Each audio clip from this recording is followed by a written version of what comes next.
Testing, testing. 1 2 1 2. Test, test. Is everything working? Are we live? Can you guys hear me?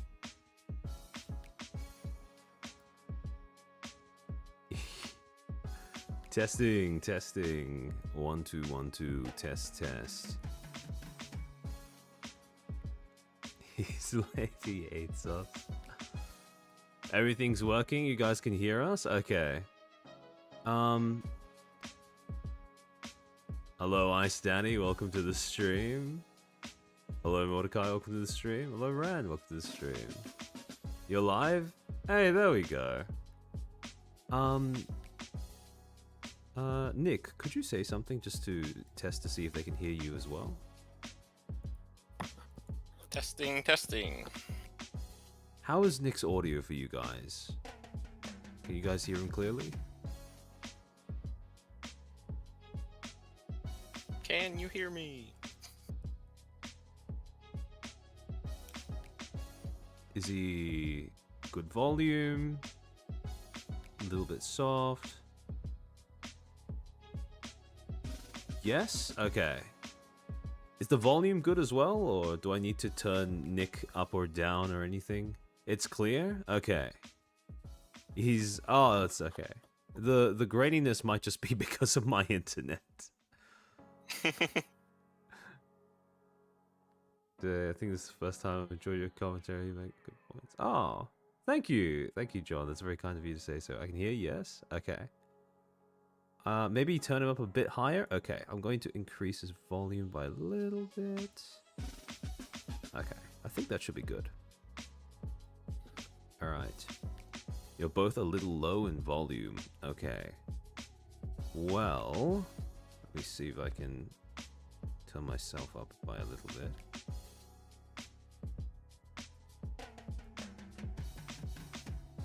Okay, that should be a little bit better now. All right. With all the scuff out of the way, let me switch over to the main scene.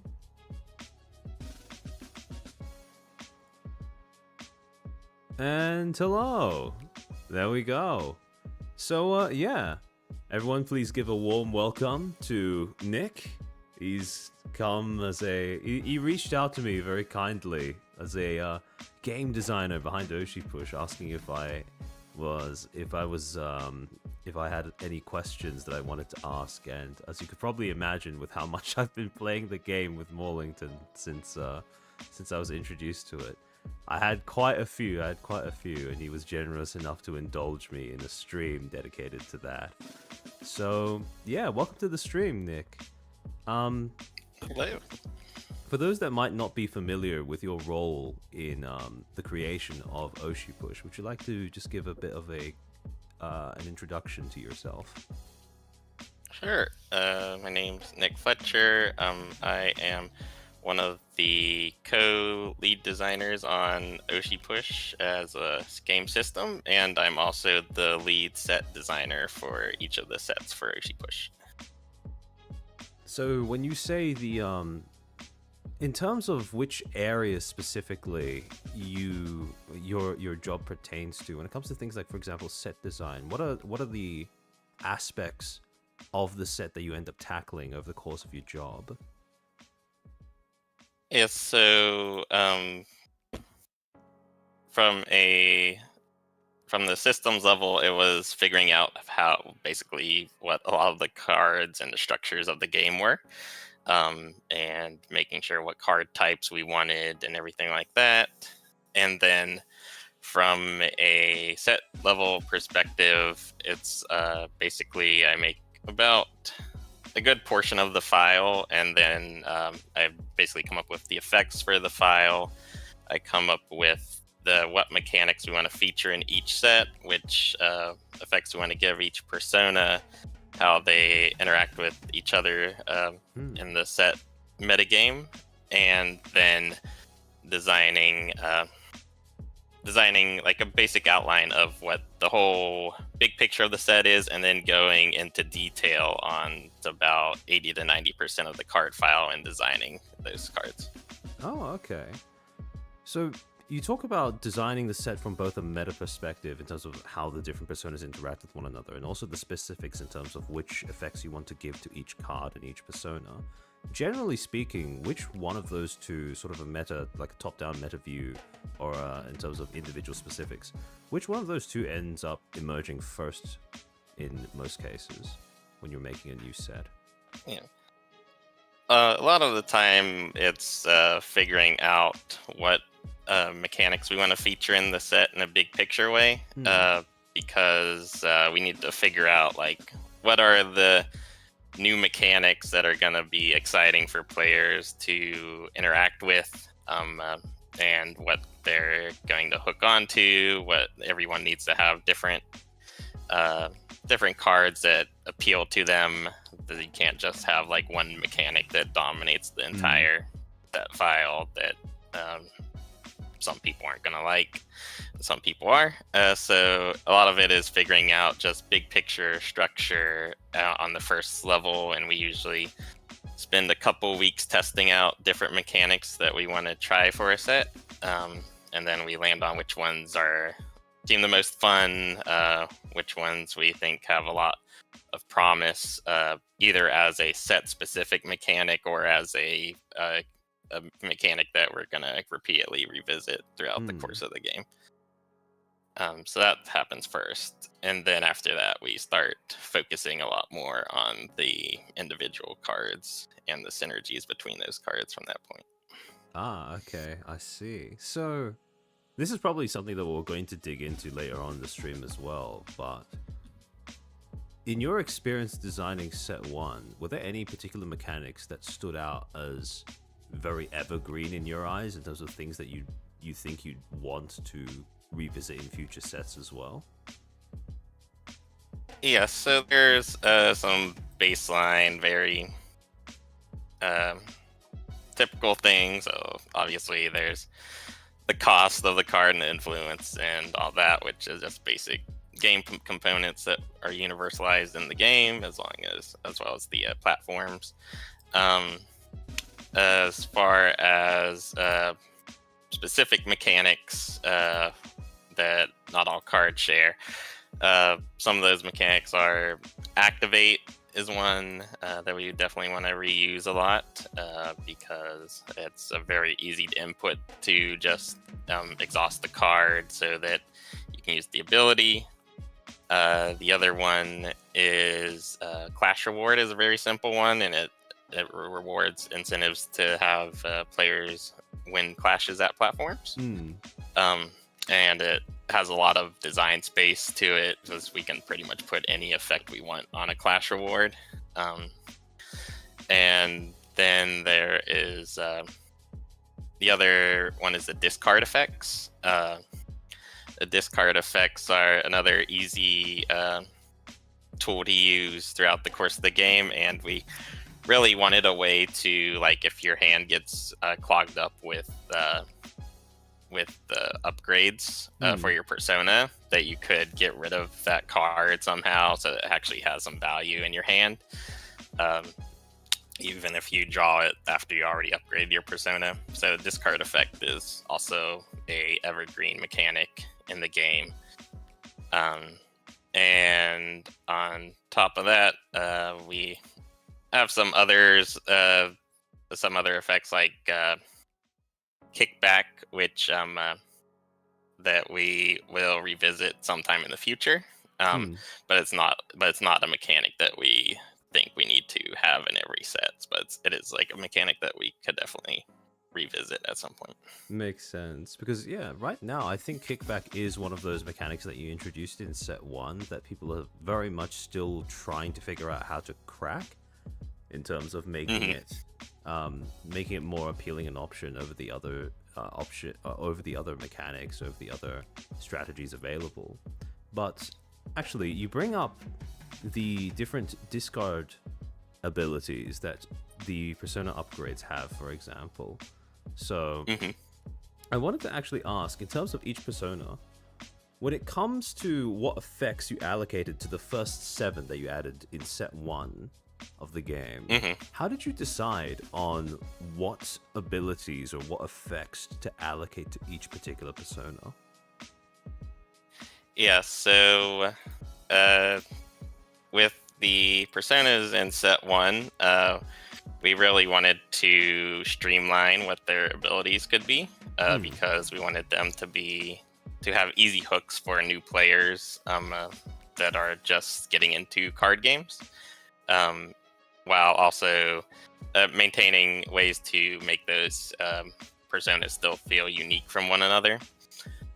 So that was one piece of it. The other piece is that Akiko does a awesome job just giving us a bunch of resources to work with, and we can just like a lot of like, here's these clips of these VTubers and what they do, and just get like a general sense of their identity, as well as videos and streams to watch. Which also, like, I'll spend a couple days just watching some of their streams as well, just to get a sense of those personas as well. Okay. And then from there, we build off of trying to get a sense of that persona. Some of the set one personas had a bit more bottom-up design with them. Bottom-up design is whenever you start with the mechanics of the card and you flesh them out from there, rather than looking specifically at the persona and seeing how they fit, just because we wanted to key in on specific game mechanics to focus on in the first set. But we also wanted to make sure that each persona still felt like they matched their effect. So for Tenma, we knew that Tenma and Pippa were probably going to be the two most popular personas in the set. So we really focused on giving them like straightforward abilities that were clash reward abilities, and we sort of make them mirror each other, so that there's sort of like a little conflict there between the two, where they're mirroring each other. Each one deals with a different resource that they grant the player with their clash rewards, so cards and bits, I'm assuming. Yeah. So they each generate some sort of resource when they win the clash. Tenma, we thought would be fun to be a bit generator, just due to like she often likes to show off like her we thought that Tenma would like to draw cards, because there's just a lot of fun moments where like she always seems to have more going on than what you'd think on the surface level. Whenever she's streaming, there's a lot of funny impact moments where like whenever she jumped into Sakana's stream and yelled at him on the stream, and like all those different aspects where we really thought like she always has something hidden depth to her that she unleashes at different moments in the game. So that's why we went the card draw style with her. With Pippa, we really hooked on to the capitalist of the hook. So like she's really generating a lot of bits for her gameplay style. And on a bigger picture, like we took like the rabbit thematic with her.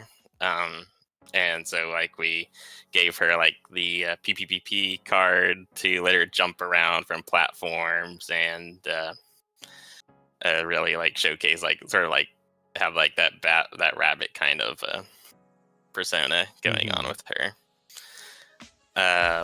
With Urika, we really wanted to like showcase like her ability to just her like musical ability with her different streams she does, whether the karaoke streams or her playing her violin or different instruments. And so we really wanted it to be like, here's a showcase content card here at this platform to sort of represent like a musical demonstration. So the bonus being given if she has only one content card, is that sort of like a center stage type metaphor? Correct. Yes. Ah, okay, And that makes then sense. her deleting her content to draw things is sort of like developing as a artist throughout the course of the game with the deletion. So you get more, you draw cards, which then you can play bigger content. That's sort of the Mm. idea with her. Okay, that makes a lot of sense. Um, with with Michiru, we wanted to showcase that she was like a hardcore gamer, and so we gave her like the ability to remove bigger content from her platform as just like a way to like signify like owning owning the difficult games, Okay. um, uh, beating like the higher difficulties uh, with the showcase, and then we also dipped into her witch aesthetic with like the ability with her potion card, which allows her to move content around on different platforms and personas around. So that was really the thought behind her. Um, with NASA, NASA was much more of a bottom-up design. So we really wanted to showcase like, okay, here's a straightforward way for a aggro strategy in the game of spend all of your resources, don't hold back, and play at the 0 resources level with her. And we thought it was just a fun it was a fun game mechanic. We felt to like force players to just spend all their funds and not build up their funds Okay. to give her a lot of influence boost. Um, Yori, we liked her secret agent sort of lore with her. So we tapped into her caring about actions because actions are often tricky effects that alter how clashes work, and how different gameplay features work. So we really tied into that aspect of her persona's lore. And so whenever she plays an action, she gets bigger because she's like showing her skill as like the secret agent character. Mm. And then with Leah, we wanted to showcase like just like the energetic aspect that she often brings to her streams, just like this different energy where her content is often could often be like very bizarre and funny different levels. Mm. And so like we wanted to showcase like whenever she plays a content card, she gets stronger she gets stronger for that turn. So that was sort of what we leaned in with her. And then from a bigger design perspective, Leah was mirroring off of Yori as far as the design goes, which was more just like a design lever to help newer players. Another design lever to help newer players. I like seeing like this persona does this thing for when you play content cards, and this one does this thing when you're playing action cards. So it's just a So nice basically little. just showing off the main things that players are going to be interacting with over the course of just playing out the game normally. Yeah. Okay, that makes sense. That makes sense. Yeah, so beyond showcasing, I like how you have like a blend of both thematic expression and also just mechanical utility with all of these cards. Like you described with Tenma mirroring Pippa and Leah mirroring Iori in terms of showing off how different basic elements of the game work. And then you have NASA nudging people in the direction of learning or picking up or rewarding, I should say, a specific way of playing the game, you know, being aggro, spending all your bits every turn. And then you have Michiru and Uruka with very sort of thematic based elements in the way that they are supposed to be played out as well, with the sort of center stage mechanic that Uruka has going on with her bonus when you only have one content card on the same platform as her, and Michiru with her rewarding sticking to using low cost content cards, which is kind of reflecting playing on high difficulty by sticking to low equipment or something, low level equipment or something over the course of a playthrough. One thing though, in terms of how these personas end up actually playing out, or the sort of different strategies that people tend to gravitate towards when they play each persona, something that I've noticed over the course of playing the game, the longer that I've played it, is for most of these personas, some pretty clear strategies have sort of emerged in the way that players actually use them in game. For example, my favorite persona is Tenma.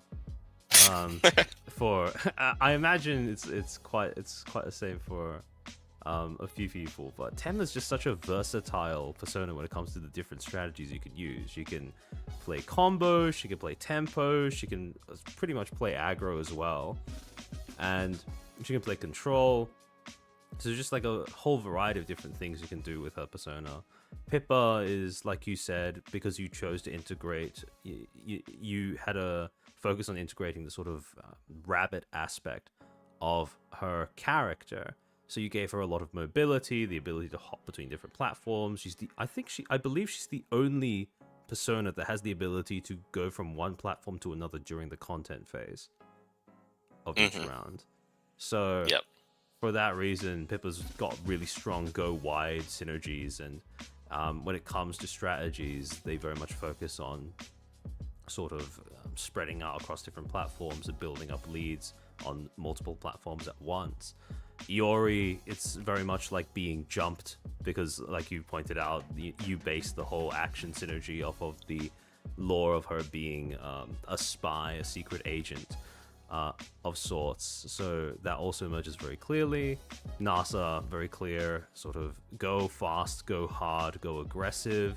Michiru, sort of weenie focus strategies, pile on a whole bunch of smaller content cards on the same platform in order to take it over, and Uruka with a very much sort of locking down one platform by having a big fat content card that your opponent might find difficult to deal with.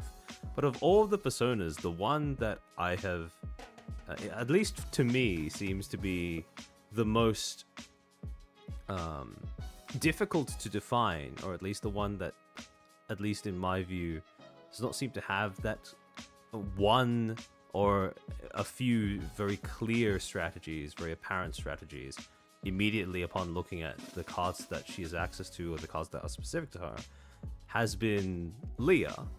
Because you have this mix of her persona exclusive cards, like Feat a Holy Deep Dive, that has a clash reward that rewards you by drawing 2 cards so long as you've won that clash with a certain margin of influence over your opponent on that same platform. Brother Lover, that sort of doubles down on that sort of influence based play style, that by doubling the base influence number on your card. And then on the other hand, you have these sort of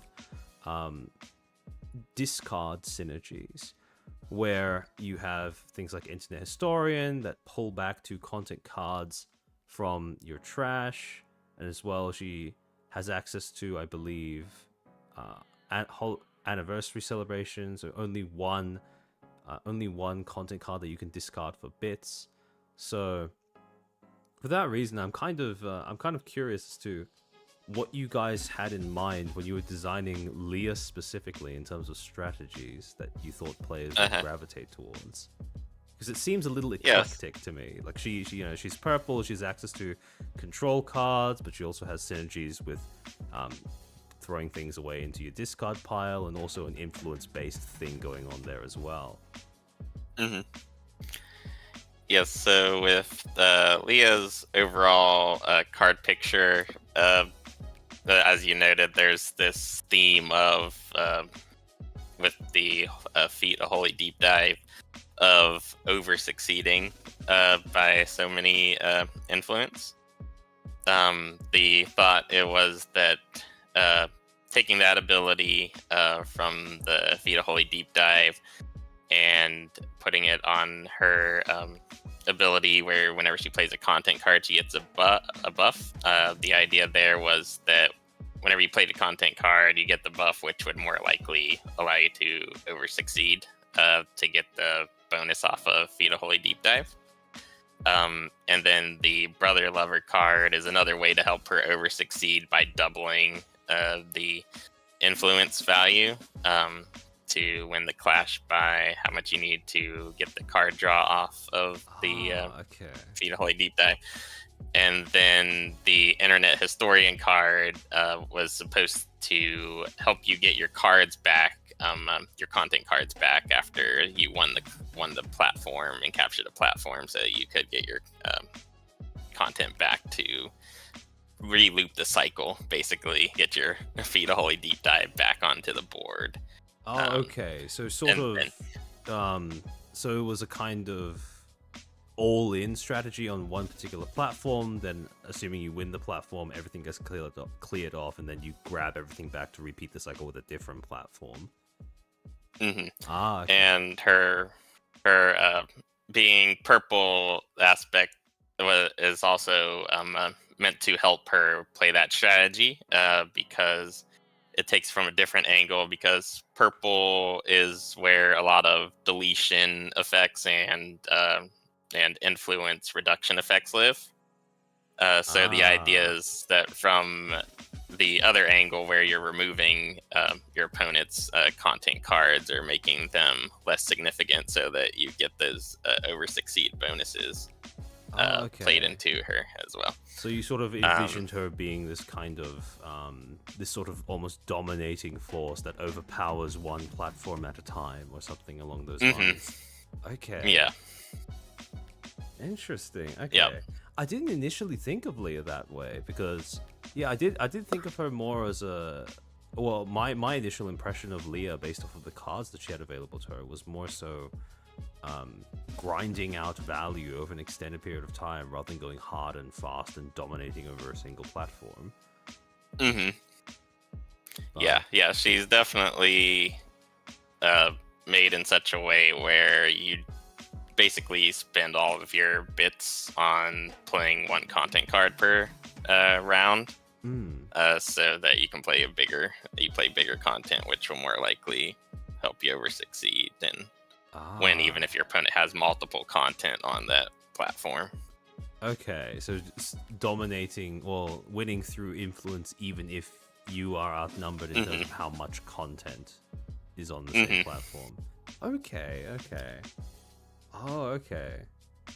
I find that very interesting because, again, the initial impression that I got while playing the game and going through each of the individual cards is quite different from what you just explained.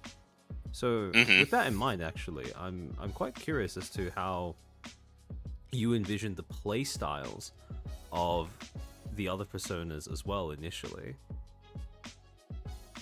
Yeah, so for each of the personas, we expected Tenma to really try to just draw as many cards as she can each turn, and be able to react to what your opponent is doing.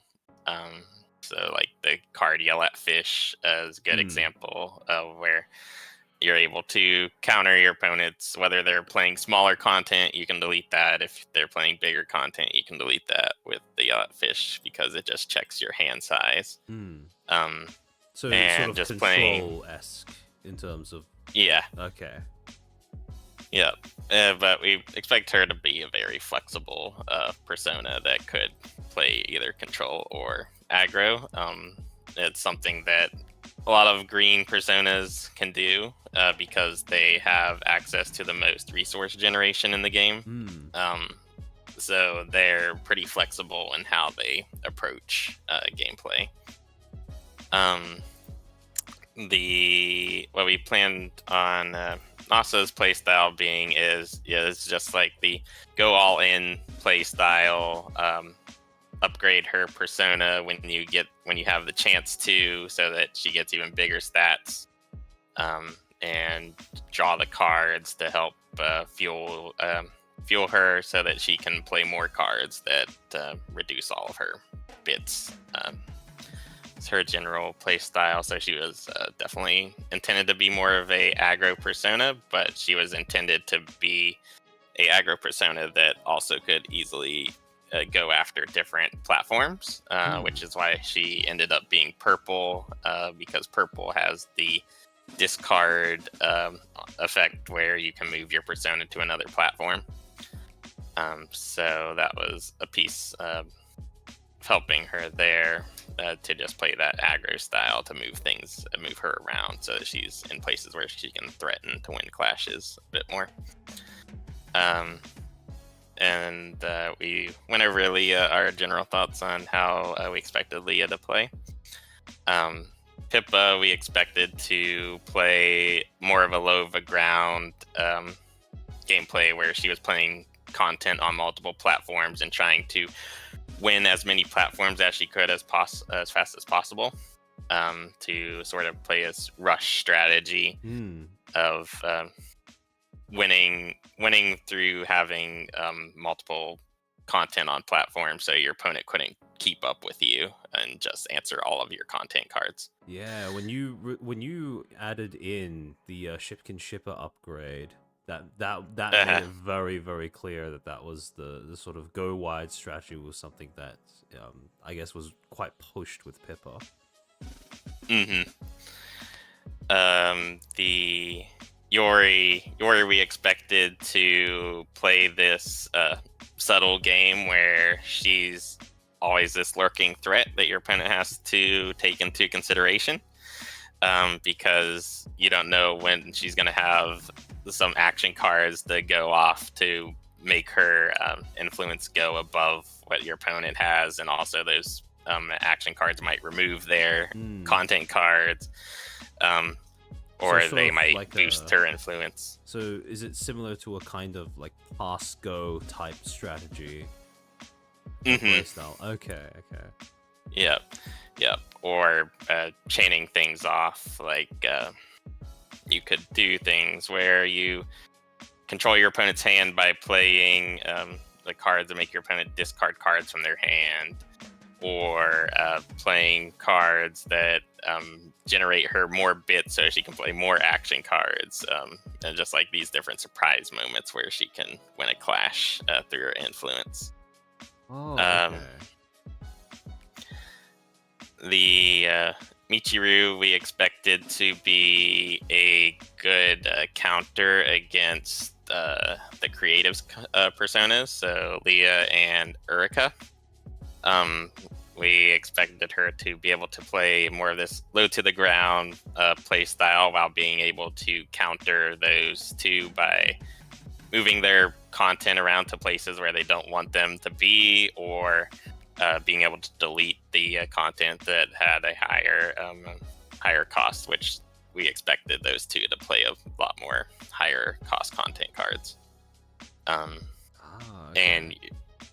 And Urika, we expected to play this sort of engine kind of play style where she plays her content card. She's most likely going to win when on any platform that she's at and during a clash, because of how big her content cards would typically be, along with her getting a bonus for having the single content card on a platform. And then at her final upgrade, she's able to sort of turn it into an engine where she deletes her smaller content to fish for the bigger content that she needs to finish out the game.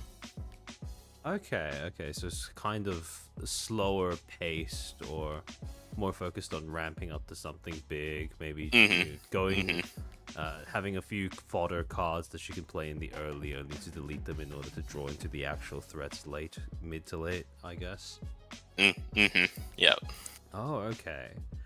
So in terms of your initial strategies versus the ways that players have ended up picking up different strategies, because I know that you said you were expecting that Leah and Uruka would gravitate towards more high cost content play styles.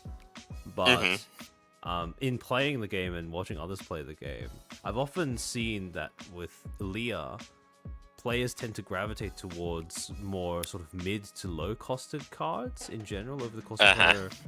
over the course of playing, so that I guess it's very easy to play one content card every turn without having to generate too many bits that turn.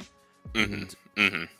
with Uruka, she still has that emphasis on big content cards, but I've been surprised in terms of how much players who use Uruka exploit the action cards that she has available to her rather than just relying on Uh-huh. the content cards. Hmm. So, in terms of actually observing the way that players have taken these personas, were there any personas where the strategies that emerged during actual play, once they were out Hmm. in the player's hands, were there any that emerged contrary to what you were expecting? I would say the biggest one that plays differently than we expected is Leah, Mm. because she ended up turning into like the default independent platforms a synergy persona Yeah, yeah. for a lot of players, which we thought, yeah, this is an interesting deck for her, but we didn't expect it to be like the primary way that a lot of people were playing Leah. Um, but it's also interesting because it'll be interesting to see, like in the long term, as more cards that sort of synergize with her a bit more come out. Whether or not that remains the case. Mm. Yeah. Were there any others that sort of stuck out? Not really. A lot of the decks that we've seen play, I think, have been pretty close to what we expected the set one meta to be. Mm. Or actually, what was your personal favorite persona and or play style going into set one? Eh, Yeah, my favorites were Yori and Michiru. So, uh, like internally on the design team, I'm definitely the purple poggers player. I really like the play style that they present, where it's more like this mid-range kind of play style where you can answer opponents' threats, but you can still have efficient influence value. I really like the flexibility also of Yori, where like she can lean a bit more into the control style or into the aggro style, depending on what you want to do with her, because of her ability with her killer hands card to Mm. sort of search for those action cards that you want to play with at the right times. There's a nice little toolbox element there with her that I found a lot of fun. Makes And with sense. Michiru, like I like messing with my opponent. So being able to delete their content that they spent so many bits on to play, or being able to move around where personas and content cards are, I thought was a lot of fun as well for set Mm. one meta. Ah, okay. I see, I see. Yeah, no, I've found that that what you just described, being in the spirit of purple, just being able to mess with your opponent, is also something that appeals very much to me, even though Tenma is my favorite persona. So I guess when I got my hands on Oshi Push, and I started actually trying to find the thing that resonated the most with me as a player, I realized that even though Tenma was my favorite persona, I really I feel like I am a purple player at heart. So I'm very Hmm. excited to see, um, very excited to see when Oshi Push adds in a purple experience persona that maybe can use the same synergies that are available to Tenma, but has a more close focus on just that interfering with your opponent's game plan and stuff like Uh-huh. that. So yeah, you mentioned before, because when I first had that that interview with Akiko as well, she talked about how one of the things that she had to do during the inception of the game, in order to give you something to work off of in the design process, was to sort of introduce you to the very concept of VTubers and sort of provide an explanation as to, what is this content niche about, what do fans find appealing that you could possibly translate into a game's mechanics. So for you, what was the process of actually learning what VTubing was? What was that process like? Because I imagine it might be a little surreal for someone who hasn't come across this niche before.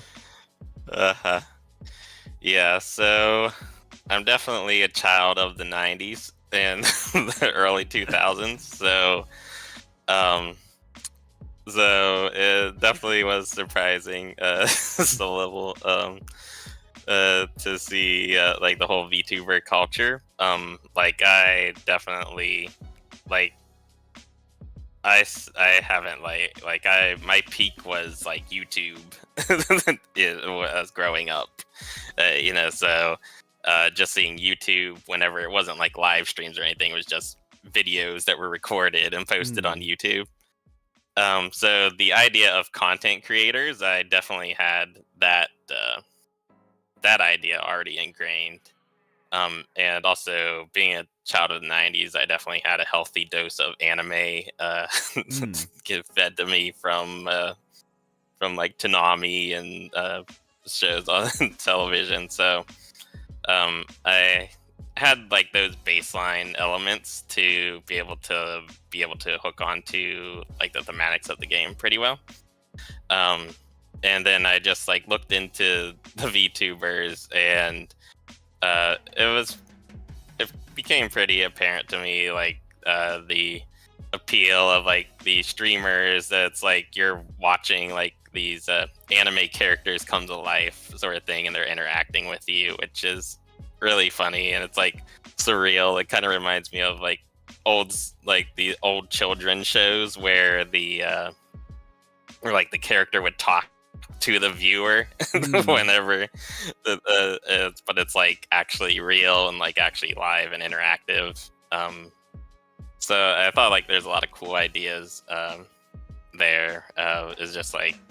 It's like a really cool phenomenon, I felt. And it just really made sense, I think, to like in this age of the internet, where a lot of people spend a majority of their leisure time on the internet.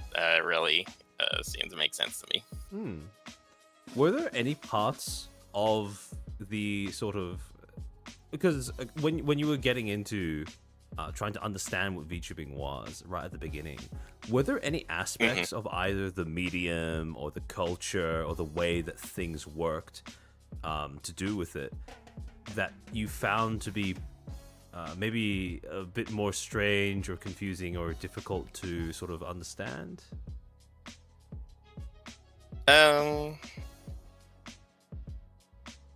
Not too much, because like I understood like online people that are like making YouTube videos and stuff like that. And so like I understood like people like wanting subscribers, and that they build their communities and form these parasocial relationships and everything like that. I think like sort of the stuff that I found surprising was more like whenever VTubers get into controversies and stuff. It was very surprising to me, but at the same time, I wasn't too surprised, because VTubers seem to have a lot more independence than like say like someone that's like making like a show or like a television show and has sort of like the mainstream celebrity. It's like a difference between the age of mainstream celebrity versus more everybody has the opportunity to become a celebrity in this digital age.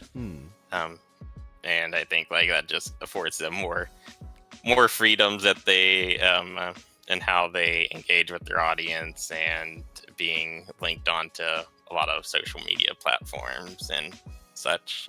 It's quite funny because in that observation, you've hit upon quite a common theme in this industry that is that's only recently become more and more evident. The idea that because we have a lot of free agents over here, that does tend to lead to more things like controversies or dramas or disagreements or any such thing when you combine that with the ease of becoming a celebrity.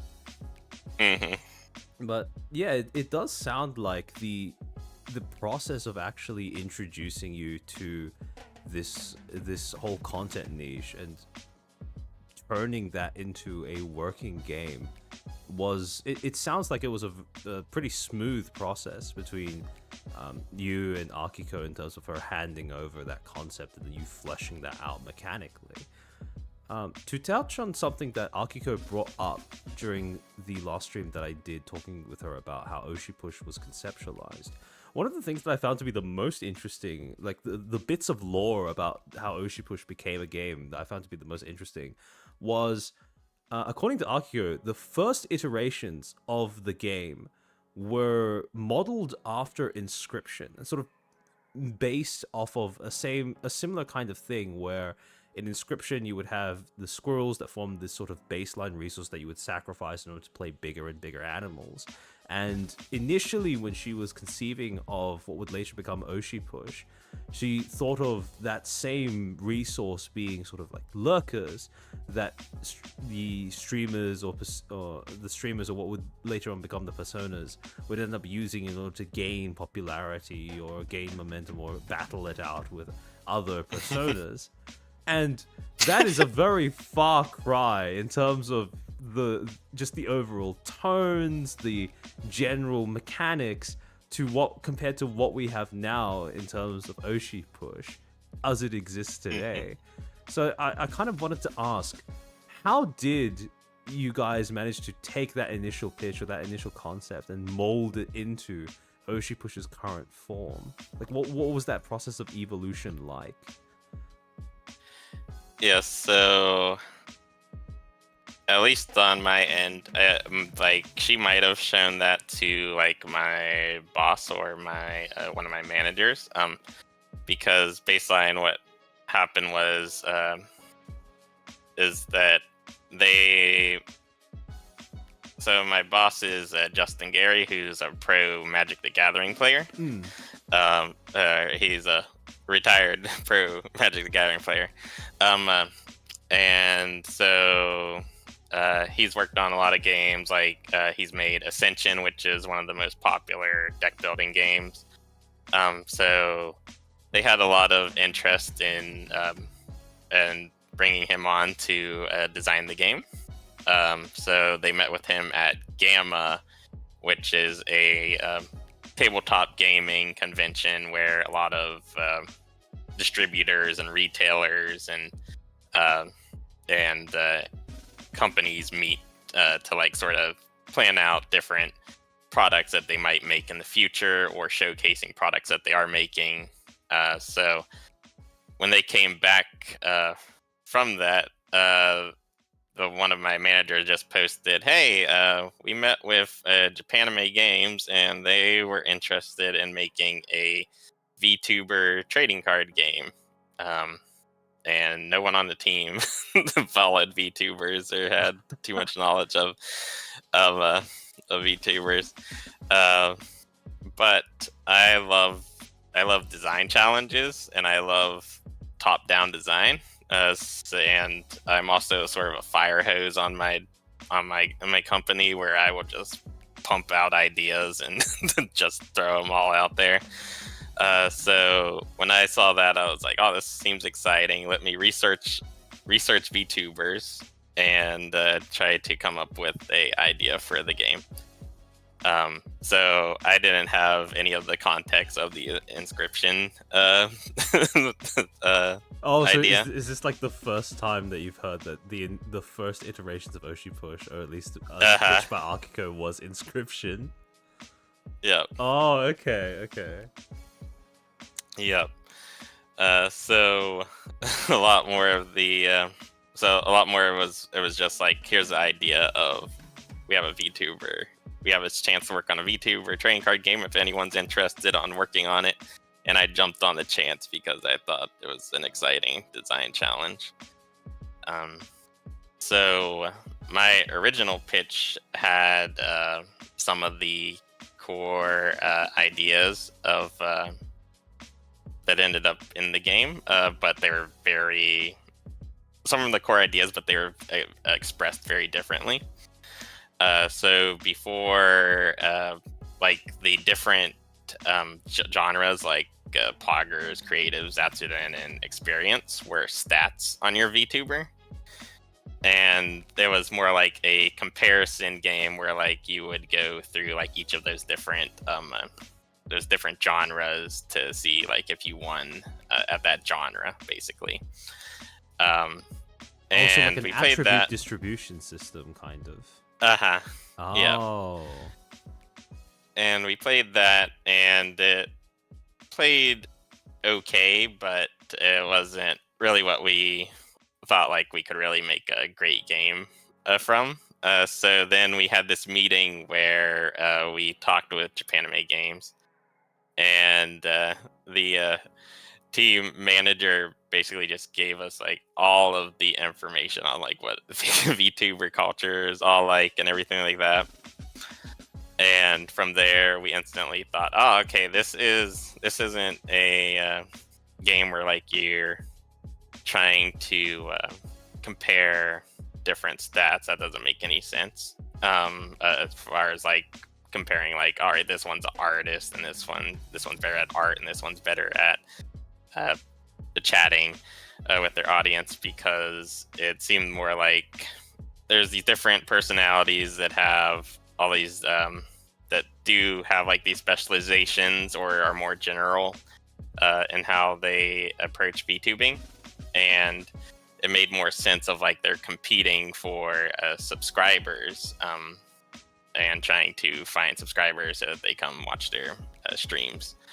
And from there, we like the easiest way to represent that would be through sort of an area control type of game, and we really dove in from there. Ah, okay. Yeah, this was the first TCG that I've played personally that was more focused around sort of area control or capturing zones rather than a direct sort of combat-based thing like Magic or Yu-Gi-Oh or Hearthstone or similar. So for me, the way that you guys managed to set up the fundamental conceit of the game, which is being an content creator and capturing, gaining enough influence to take over a platform to add to your subscriber total. Of the multiple VTuber TCGs that I played, this one was the one that I felt most closely reflected the I suppose the realities of being a content creator through its mechanics. So I really do have to congratulate you guys on doing that, because when you explain the first version of what Oshi Push was in terms of that sort of attribute based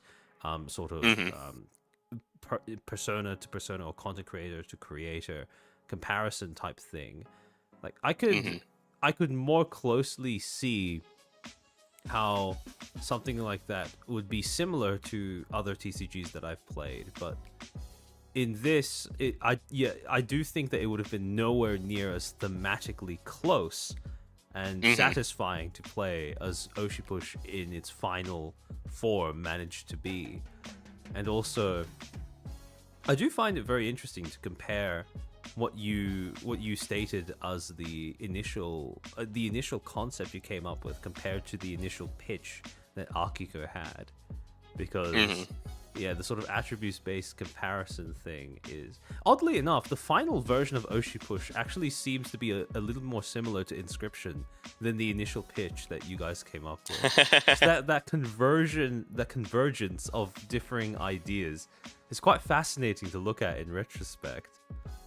Because yeah, since this is the first time that you heard that was the initial inspiration behind the idea, the first sales pitch, I do find it fascinating that you guys sort of managed to emerge on similar, almost very similar, sort of styles in terms of the way that the game was designed by the time that the final product was being fleshed out. The other thing, oh sorry, like probably most likely a big aspect of that is Akiko. Is obviously very tapped into VTuber culture, and likely had certain expectations on how she would think a VTuber trading card game would work.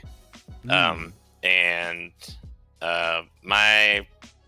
one of my big principles for designing any game is players should feel like they're doing the thing that they're doing in the game. And so if any time that there's anything that sort of takes players out of that immersion from the game, I feel is a failure on the game designer.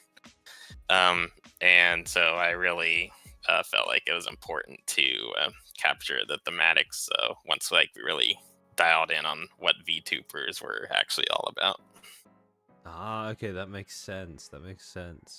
Yeah, and that's something that I've come to really appreciate about Oshi Push, is that aspect of immersion in the underlying, sort of getting into the role of, okay, I'm a content creator, I need to establish more influence than my opponent over a platform in order to gain those subscribers. I need to play content cards, action cards to give myself an edge. And it does feel like it is a sort of, there is a sort of battler element to it in terms of how you try to take control over those zones, but it's never something that strays away from being very much like, yes, I can see very easily how this is tied into being a content creator or being on the internet or VTuber culture in general. So yeah, that's something that I have a lot of appreciation for as someone who's now become highly addicted to the game. The other thing, though, that I've come to appreciate more and more as someone who played other TCGs before discovering Oshi Push, is the whole balance aspect to the game in terms of how you guys have designed things. So generally when it comes to other TCGs, in my experience at least, so the two ones that I played the most before picking up Oshi Push were Hearthstone and Magic the Gathering. And generally when it comes to both of these card games, they have a very long and colorful history of making very awful balance decisions. Like, for example, Hearthstone not really understanding how broken things like resource cheating could be, and sort of having to learn over the course of multiple years that you should really put a cap on effects that, for example, discount however much you need to pay in order to actually play the game or play cards. And Magic has a very similar sort of problem with not quite understanding the brokenness of resource generation when you don't put a limit on, for example, the amount of times a resource generating effect can be used in a single turn, which usually results in games that aren't long but feel incredibly long for at least one of the players, because your opponent's just taking 10 billion actions in one of their turns, and then you're just left sort of sitting there as a spectator in this two-person game.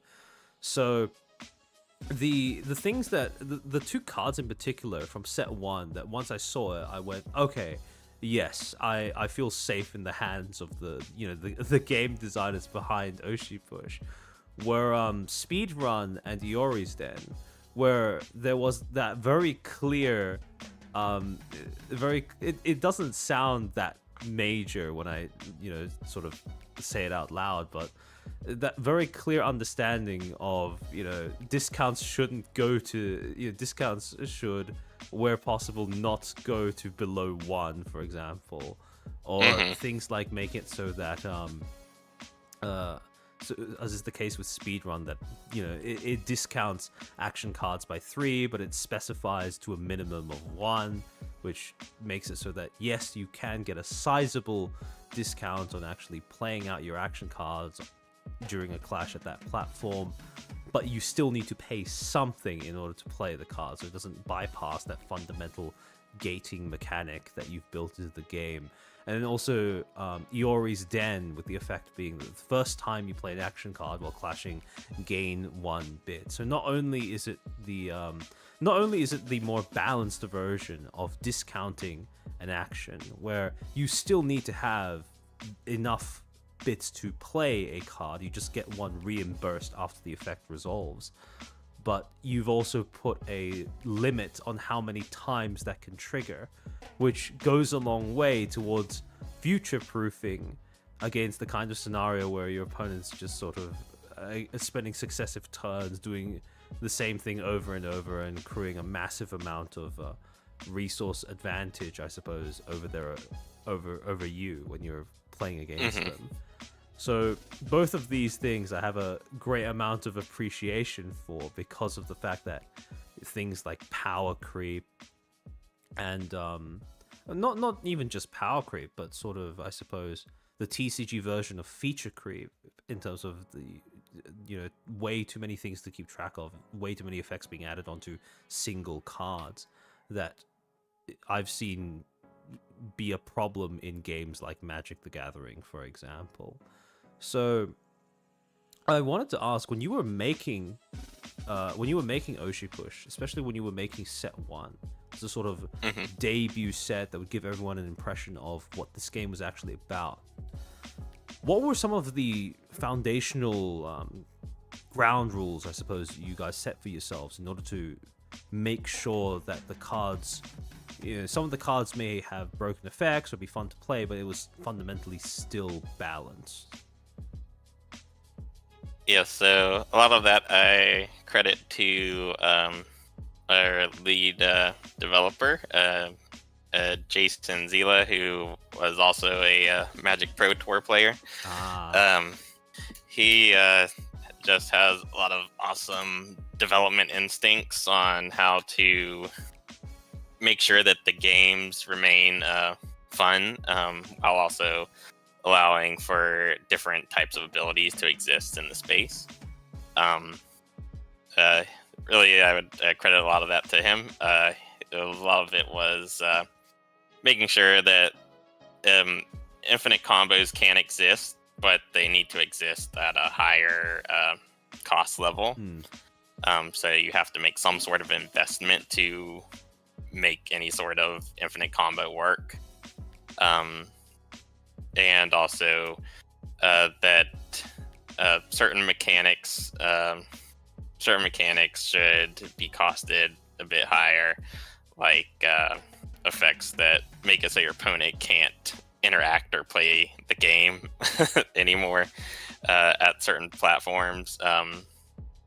Was definitely a piece there, and the specific platforms is a pretty big aspect as well. We tried to make most of the cards be more location dependent, rather than just freely you get to do this thing no matter where you play the content card, because that way there's still interactable space on the board at the other platforms for players to play with, so it's not like all the platforms are just negated for your opponent and now they can't interact with the game.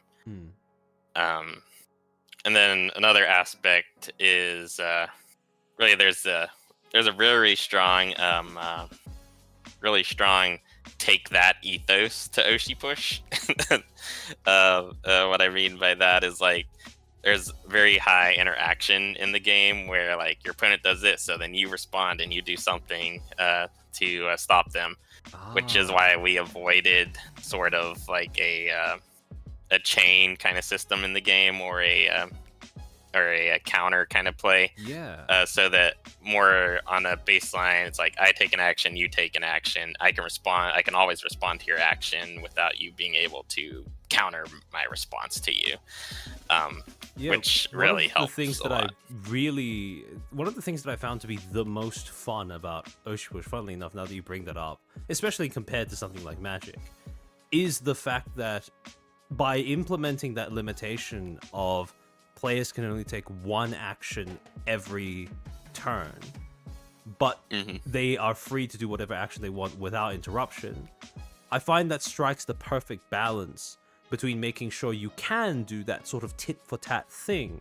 but you never feel like you're prevented from doing anything, as can sometimes be the case in, for example, Magic, when you're playing against blue, everything you do gets like countered or whatever, and it's not like it doesn't stop you from playing the game, but it feels like it stops you from playing the game. And Oshi Push sidesteps that beautifully in terms of the way that you've designed the fundamental gameplay pattern from turn to turn between different players. Yeah, there's definitely a lot of affordances that having a chain reaction system gives you in the game. But it is also like something that I've seen a lot more in a lot more modern trading card games. Is a lot more of this back and forth. I take an action, you take an action system, because it just overall, I think it overall like allows for less of this complexity loop where you have to like go down the line. All right, which ability is next on? What ability is next on this chain of effects? Which one do I have to resolve now? Which one do I have to resolve now? And then looping back potentially if you chain to those effects. And I think like overall that just creates a more approachable game for people, that they do one action. It's very straightforward, and it allows players to easily enter the game as well. In terms of, so when it comes to the mechanics, so far it seems like you guys have done a very good job of keeping it both very flavorful but also very balanced in terms of the way that it actually feels to play. But when it comes to some of the mechanics or some of the ways that cards have been designed to play out in games, are there any particular pain points or anything that you guys are thinking about? I suppose any pain points that have emerged in terms of the way that the game has turned out post set 1. So yeah, I'd say like one of our biggest concerns as a potential thing is the purple discard effect, where you discard, you get to move your persona during a clash. So in our internal testing, the discard effects are very, very popular in set 1, but they start to fall off a bit in set 2. And we're curious to see whether or not that's how it plays out with a broader audience playing the game or not. I think that we definitely undercosted the purple discard effect. I think that in retrospect, we probably would have made it cost discard pay 2 bits or something like that with how it works. But it's definitely something we're keeping an eye on moving forward in the game. And also, there's definitely a lot of design space with the discard effects as well that we can explore. But free cards are often dangerous in trading card games for a reason, and so it's something that we definitely are keeping an eye on in future designs. One thing I will say is I have noticed that there very much does seem to be a sort of a very clear tier when it comes to the power level of each of the respective discard effects between the different colors, with red being very resolutely at the bottom and green and purple kind of taking turns at the top depending on what the matchup is in the moment. Hmm. Because what I've often found is that the the quote unquote free 2 influence buff that you get from discarding a red persona upgrade, it Hmm. usually doesn't add up to having a bigger impact than simply ramping yourself by 1 bit by discarding a green upgrade, or like you said, something that is as impactful as being able to move your persona from one platform to another mid clash, Hmm. potentially allowing you to trigger your clash reward on your persona multiple times, or allowing you to gain a token or trigger a clash reward from a platform more so than your opponent was expecting you to. So yeah, right now it does feel like Red's persona discard effect seems to be among the weakest. Sorry, it does seem to be like very clearly the weakest between the 3. Hmm. I was sort of Yep. wondering, And was that sort of the intention behind the way that the discard effects were designed, or? yeah, so like the intention for the discard effects were that they would be a modal effect where you can either play the card, specifically upgrades were definitely like our biggest reason for including discard effects, because if you have cards in your deck that are just dead cards that you don't want to play anymore and you're drawing them, that's often a feel bad moment. um, Yeah. so making sure that that those cards had an alternative use was ultimately the design intent of the discard effects.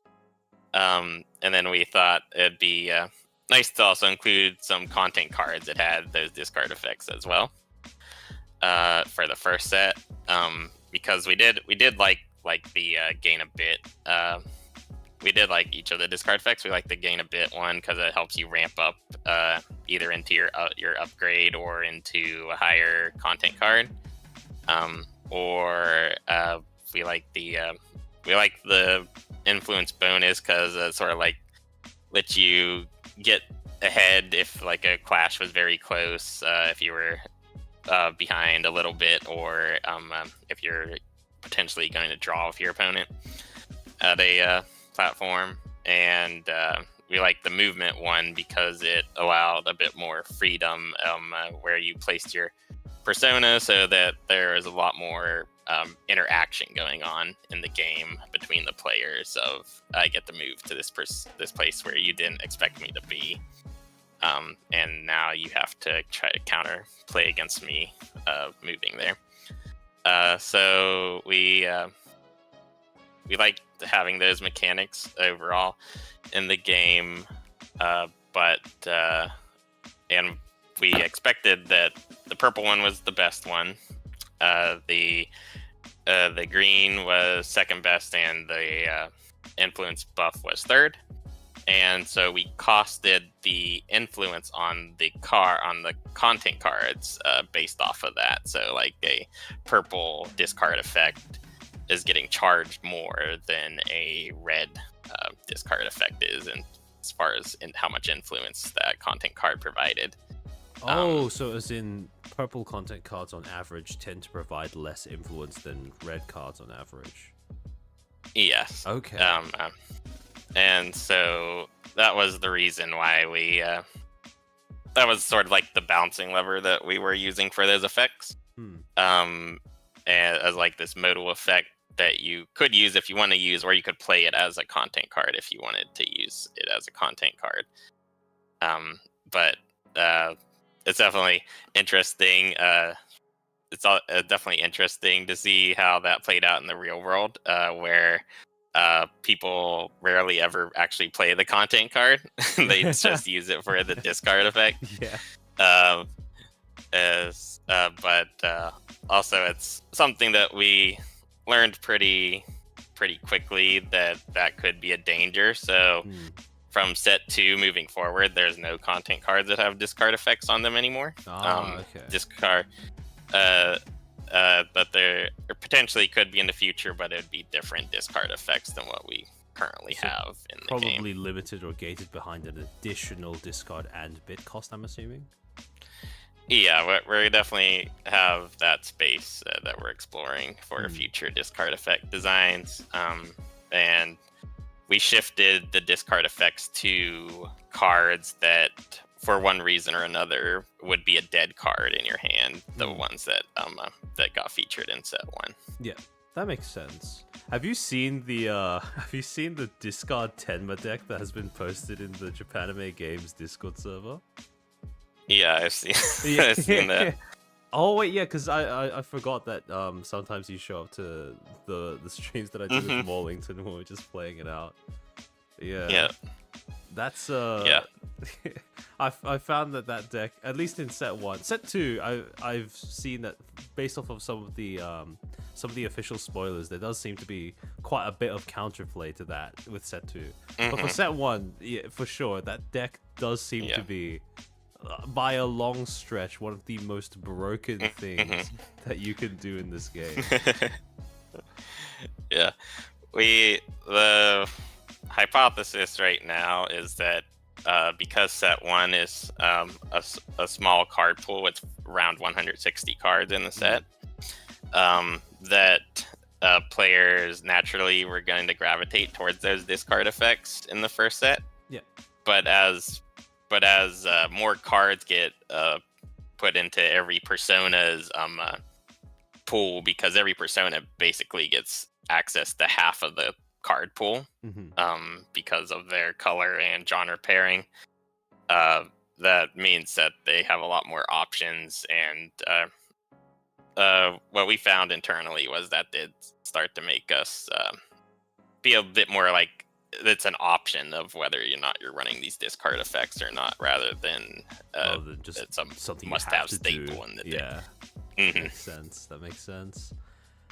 Actually, since you raised that, one of the things that you guys were very much aware of and tried to balance around was the fact that the discard effects for each color had differing levels of power between each individual color.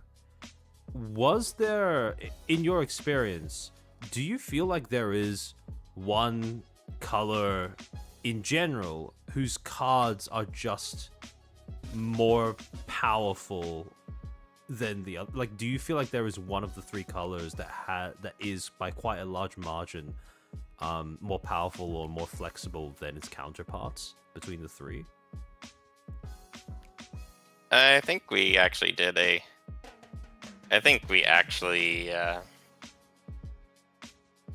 nailed that pretty well. I think the developers did an awesome job with the colors. I think the green cards are really nice to have access to the different ways to draw more cards, get more resources, and be able to just ramp up whatever play style that you're playing with. The control cards, I feel like over the purple cards are the control cards, and I feel like they're overall pretty good. I kind of one thing is that we do think that we might have undervalued them a little bit. So you might see like a bit of a little bump up in how we rethink like removal cards and stuff like that moving forward, just to make them up to par with everything else.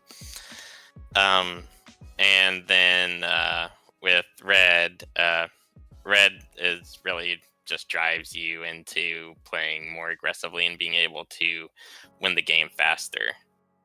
So I think that we did a pretty good job with balancing the 3 colors. I think that it's really interesting with Oshi Push, because unlike another trading card game where you can like look at these cards in a vacuum, everything is rooted in your persona in the game. So what cards does your persona have access to?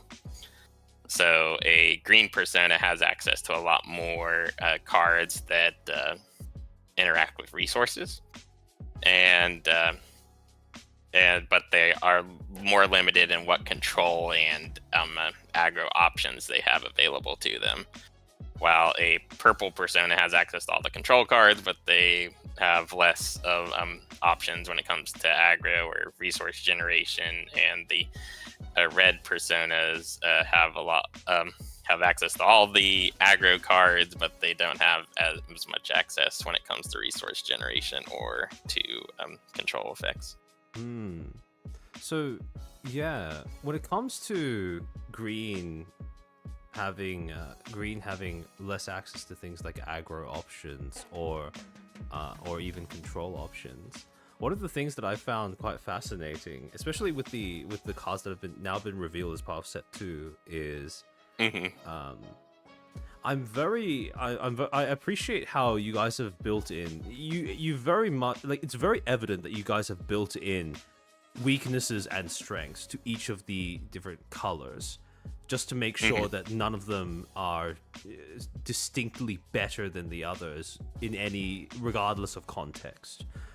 But one of the things that I appreciate as well on top of that is the fact that you do seem to have inserted different, like, they have weaknesses, but those weaknesses also have workarounds. So for example, one of the things that I noticed when I was looking through the cards for set 1 was Tenma, being a green persona, didn't have a lot in the ways of removal. Yellowfish is pretty much the only form of hard removal she has, and in practice, when you're actually playing out games, Yellowfish tends to struggle to remove anything that is costed 6 or above. So for that reason, usually when it comes to removing cards, Tenma doesn't seem to be the best.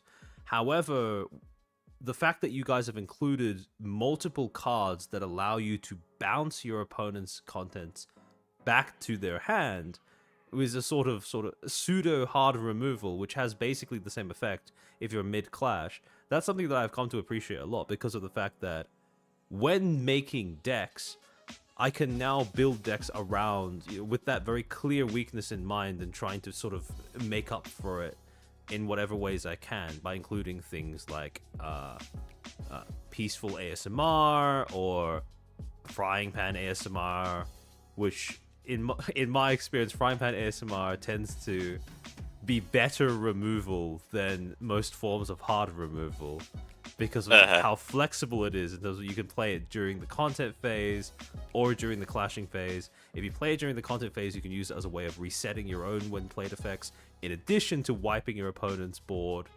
But yeah, no, cards like that have just proven themselves to be really fun, and I've seen that in set 2 you've introduced even more cards that can allow you to bounce content back to the hand. So I'm very excited to see if that ends up becoming an archetype that emerges.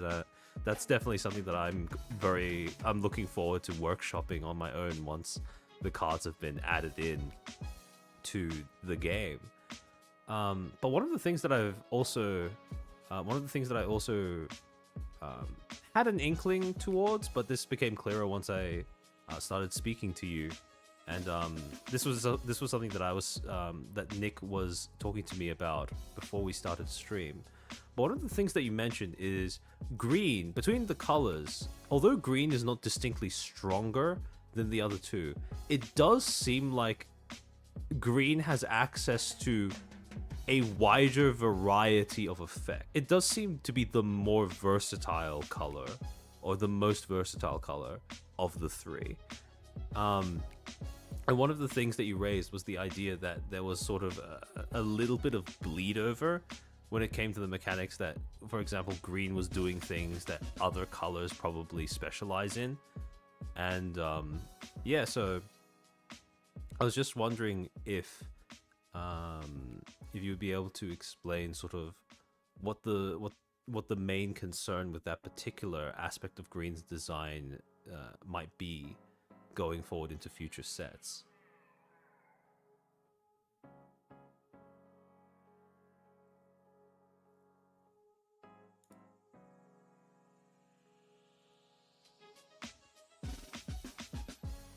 Oh wait, sorry. Hello? Oh, sorry. Hello? Oh, were you... Yep. Oh, okay. I think you might have been muted there. Yeah. Yeah. So the big picture of what we're doing in set 1 is making sure that each persona had enough cards that they could play with, and have like a deck style that worked with them. So it ended up inevitably leading to some bleed over where certain effects that we probably would have put into a different color ended up into green. Um, and also, like, we had an original philosophy of, well, if this effect in any way interacts with resources, then it's okay to put it in green. But we found that we much prefer it if green is more just of a engine enabling color rather than a color that has access to a lot of other effects that either are preventing your opponent from doing things or that are actively progressing your game state. So like the effect like Embrace Scuff, we would probably make that a red card now instead of a green card, because it's an attack buff, and it allows you to draw a card. The reason why it is a green card is because it allows you to draw the card, but we would probably more likely just make that a red card from this point forward. The License for Winning card makes your opponent discard cards from their hand, which fits a lot more with a control play style. So that effect would most likely end up in purple now. And the Map Stream, which taxes your opponent for playing content cards, would also more likely fit into purple. But generally, it was just that originally in the initial design, the idea was that anything that interacted with resources we wanted to put into green, but for the long-term health of the game, a lot of those are getting shifted into either red or purple now. Okay. That makes a lot of sense. Because yeah, I can imagine how if for example, over time this you guys stuck with the idea of if it interacts with either player's resources that it goes into green. I could easily see how over time green might become this sort of overpowered, hyper flexible class compared to the other two colors. So yeah, I think that is I think that is I didn't really feel like it was too much of a problem in set one, but I'm glad that we didn't get to actually see it become a problem. I suppose. Yeah, it's just we're drawing off of our experience as game designers and game developers, and we can like sort of see the the danger potential that could emerge and adapting before that happens. I mean, that makes sense. So one of the other things about the game that I also feel adds a lot of freshness, a lot of variety to each individual game that we end up playing is the fact that when you split up, not only have you split up cards in terms of genre, in terms of color, with each color doing slightly different things, but in between those categories, you've also included 3 different types of cards that players can use in order to play the game, gain an advantage over a platform, and advance their game plan. So you have things like upgrades that, you know, they permanently improve your persona's stats, make its effects better. They have a one-time effect when discarded. You have actions, one-time effects that can be played at any stage of the game, unless it specifically states otherwise. And then content that can only be played during a distinct, the content phase of each round, but they actually stay on the platform that you end up playing them on. So far, between these 3 different types of cards, there's a lot of variety to how each individual game ends up playing out. There's a lot of mental maths that you have to do as a player to figure out when's the right time to do what. Like, for example, do you hold bits up in order to surprise your opponent with an action card during the clashing phase, or do you just pull the trigger on playing a content card, spending your bits now? It makes your game plan more predictable, but it also solidifies a more permanent advantage over a platform. Or do you give up a bit of tempo in the hopes that you can upgrade your persona next round, and in doing so increase your round on round resource generation? and make your persona's effect stronger as a result of that. So again, I like how these different elements basically make you think about what it gives you a lot of options, but it makes it so that thinking about which option is the right one for any particular game state, it gives you something to do as a player. So you can't just turn off your brain autopilot and just vomit out your hand without thinking. But in spite of the fact that these three already give plenty of variety, something that I'm very excited to see for set 2 is the fact that you guys have introduced 2 more types of cards, or 2 more new mechanics. So the first being premium content, which you play sort of like face down, face up type thing that we've seen in other TCGs, which is quite exciting, and also cameo cards. So yeah, I was just gonna ask if you could sort of take us through what each of these new mechanics are designed to do, and sort of the guiding philosophy behind how they were conceived. Sure. So I think starting with the cameo card would be a good idea. So cameo cards are going to be a permanent fixture in the game now. They are meant to solve 2 different aspects of the game, both a thematic aspect as well as a gameplay aspect. We really wanted to showcase things like, here's the mascots for these personas, or here's a VTuber who might not have enough content for us to base a whole persona off of, but we can feature them in the game. Or here's a way to refeature a persona that we already done in the game as a cameo.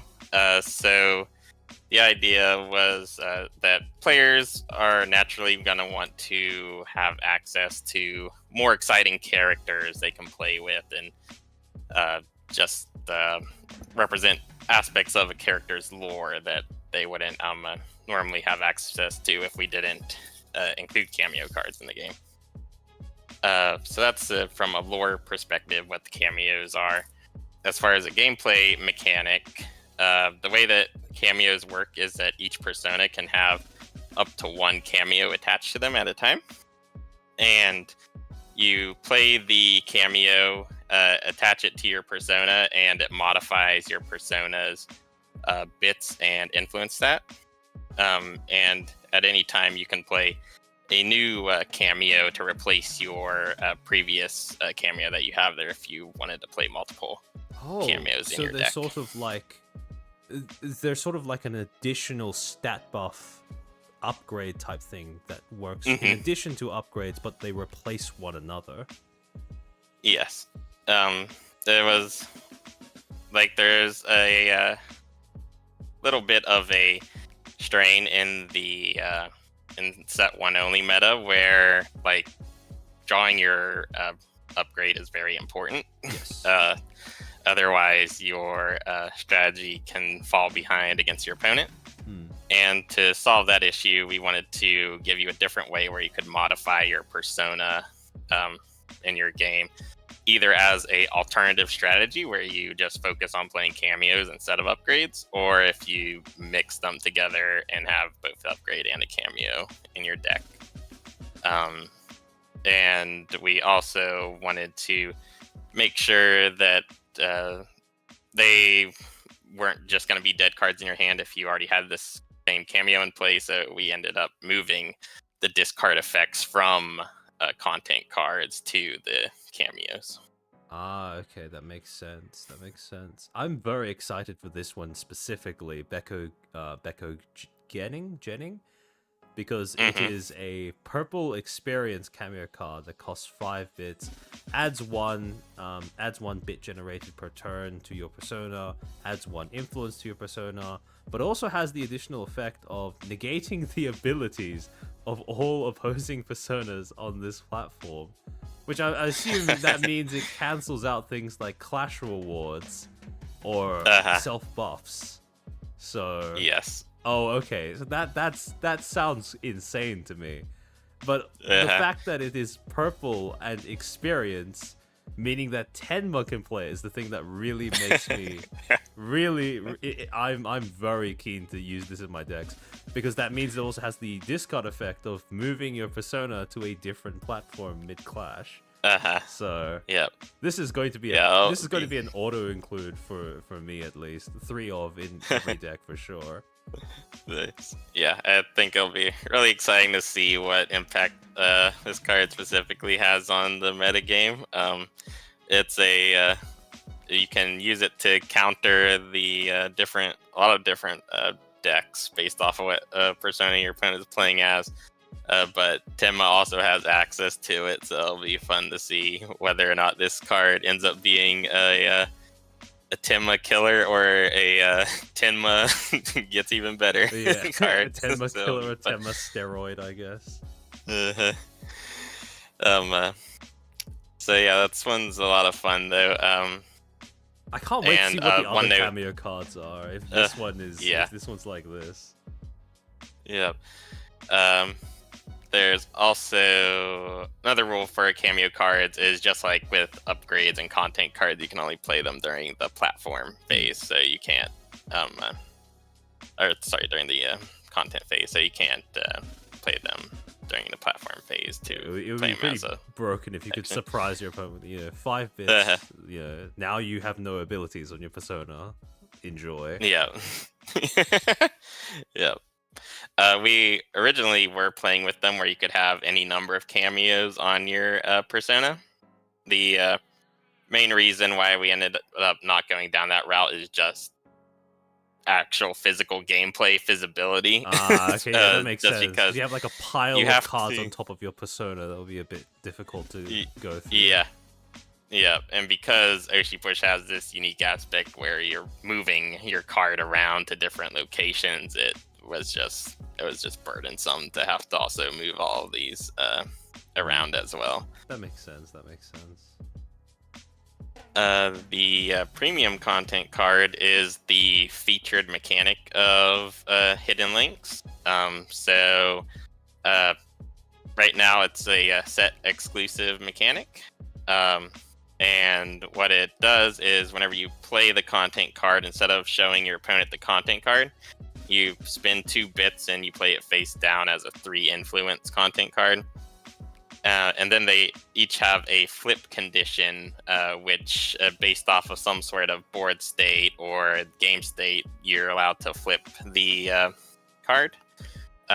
You always flip the card as an action, so you can flip it during the same time that you could play a content card or a cameo card or an action card or an upgrade.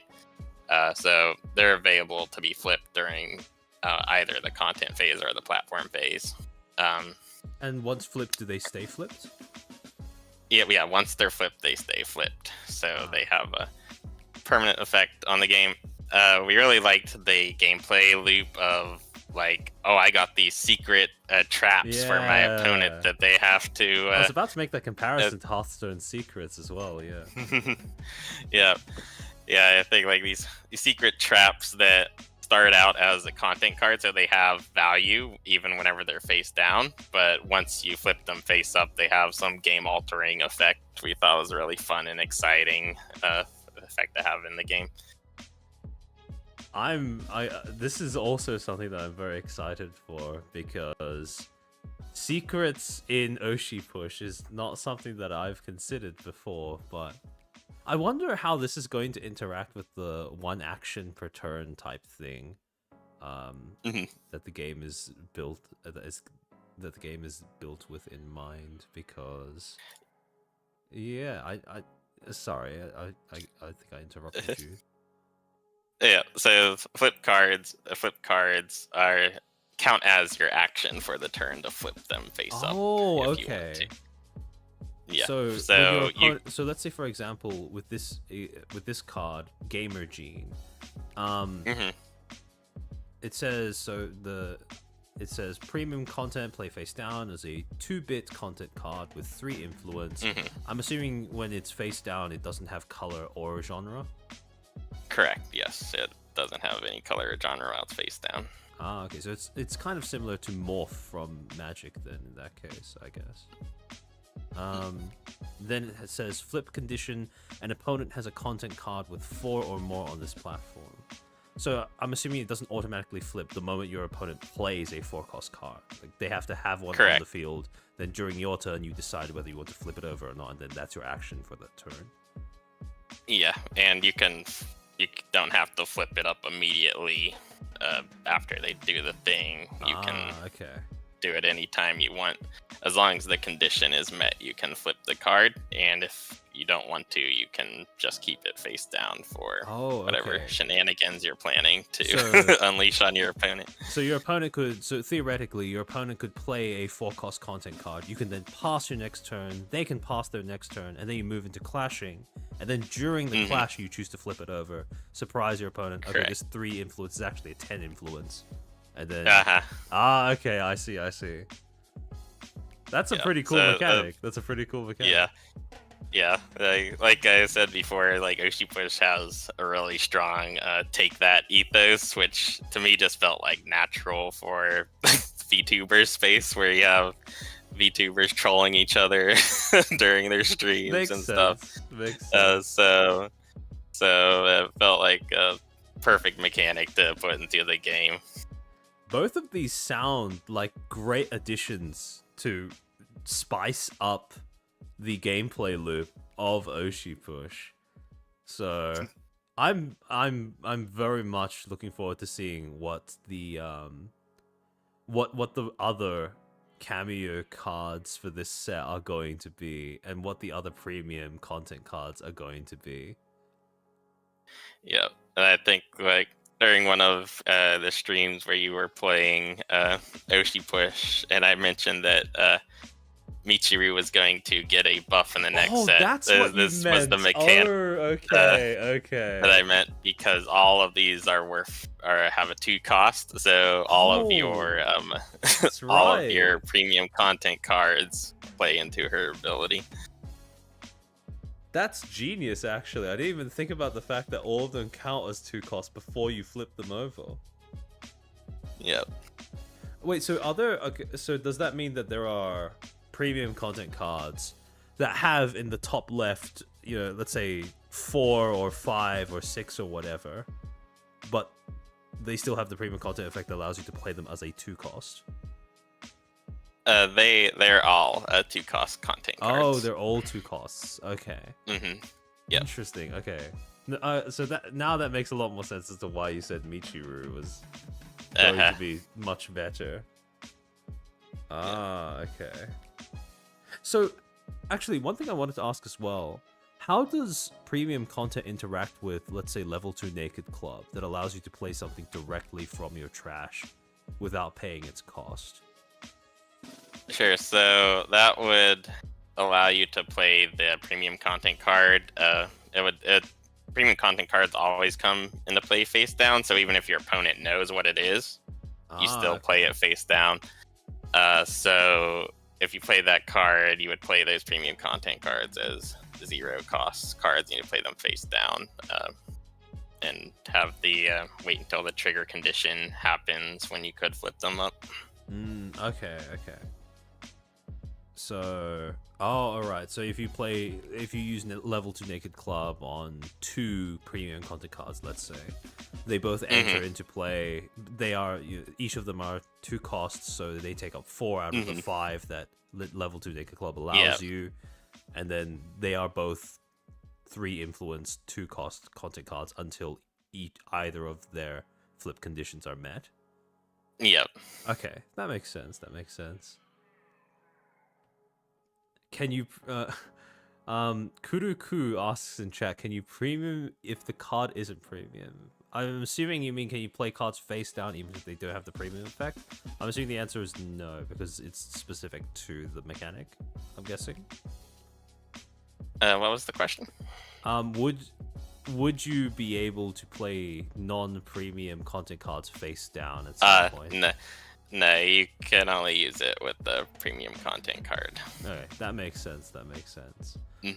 So now that we've actually introduced both of these two mechanics, um, we've also had the official Oshi Push website has now posted spoilers of each of the 6 new personas that are being added into the game with set 2 as well. And a few of them are introducing some pretty new mechanics, pretty new strategies into the game, which I'm quite excited to see develop as well. The first one quite conveniently lining up with the introduction of premium content being Lineachu, who basically synergizes around having premium content cards in play. So Lineachu's persona card, Lineachu is a purple experience persona card that has a passive ability that states, while you have a face-up premium content card, Lineachu gains +2 influence. The first upgrade card that we've been shown, for 3 bits, you get to upgrade Lineachu, buff both the bits generated per turn and the influence by 1 each, with the new effect reading, while you have a face-up premium content card, Lineachu gains +2, but also your premium cards on Lineachu's platform can't be deleted by opposing effects. And of course you have the discard effect for all purple upgrade cards. But that preventative, that sort of protective aura type thing is quite interesting, because is that design space that you think might be kept specific to upgrades and or personas, or is that something you could see being expanded into actions and or content cards eventually as well? It's space that actually in this set is explored a bit. Okay. There was on Akiko's stream, there's a 4 cost, 6 influence, purple Poggers content card. I believe they named it Pro Gamer. And it makes it so that all of your other content cards on the platform can't be deleted. So it's definitely space that we've... Wait, so that means bounce is going to become even better in set 2 as well. Yeah. Oh, okay. Okay. That's really cool. Frying pan ASMR, my beloved. Line 2 in specific was really fun persona to try to bring together, as Line 2 is very much a character. If you've ever seen any of his clips or any of his content, and we just had a lot of fun, like trying to come up with, all right, what's gonna be his what's the femboy's big mechanic gonna be? And we're like, oh, this is perfect. Like this these premium content cards that you're putting face down. Okay, that makes sense. Yeah, because one of the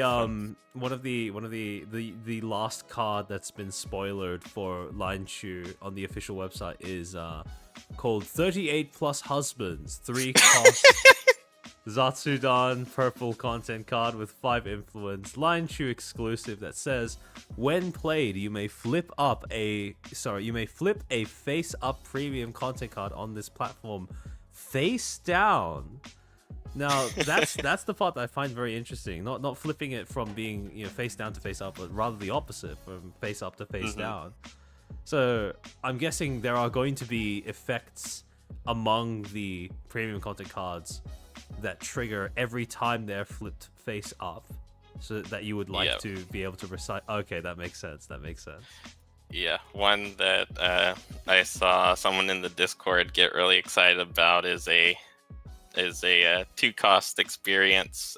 Purple content cards were 4, and its flip condition is an opponent's persona is on the platform, and you get to remove one of your opponent's popularity from the platform. Oh, okay. One of their popularity. That's massive. What? Yeah. Yep. So a big piece was in set 1, we weren't very focused on like making control decks real control decks to be a thing in the game. We focused a lot more on aggro and mid-range decks, but from set 2 onwards, control becomes more of a archetype as the game goes forward. Wow, okay. Line Chew is going to be very obnoxious to play against potentially in that case. Yep. I'm just imagining a Line Chew deck that runs, for example, 38 plus Husbands, that content card you just mentioned, and like Parasocial Trap, controlling the narrative, Disruption Stream, all that kind of stuff. Which is insane. Yep, that was definitely one of my decks. Okay. Play testing Of course, internally. Of course, the purple player would like this mechanic. Yep. Wow. So, okay, that's insane. That's insane. I'm I'm really excited for that now. Holy. Okay. Yep. And the I need to watch also... Akiko's VOD from the unboxing. But yeah, sorry. Yeah, Line 2 also has a content card. I believe it is fueled by Beepus, and he is drinking a non-copyrightable can of soda in the art. Yeah. And he's whenever you play that card, you get the flip. You get to. You get to flip something face out again. You get to flip it face up. Oh, okay. Yeah, wow, so that is. Oh, that is going to be an absolute nightmare to deal with then. An experience means that he has access to the same card draw cards that Tenma does. Okay, I see what you were cooking with this persona. Yep, so he's a lot of fun to play with, and he's definitely, if you're gonna play a deck that's completely dedicated to premium content cards, he's the persona you're gonna want to use in the set. He's definitely moved up a few places in terms of personas I want to try come set 2. Because that sounds perfect. That sounds perfect. Okay, wow, we're already off to a very strong start. I'm very hyped for this one. But yeah, so the second mechanic that I don't think we've had up until now, that's not really mechanic, but kind of strategy that has been introduced, is the idea of self-milling, which is being introduced with Rayless's persona. So up until now, we've had plenty of card effects that discard themselves from hand, or cause you to discard something by destroying it once it's already on the board.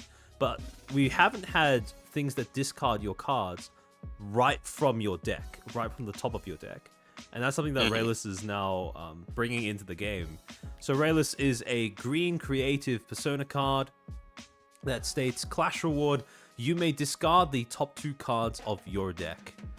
So the upgrade card, 3 cost, upgrades the bit generated per turn by 1, but it upgrades the influence by 2.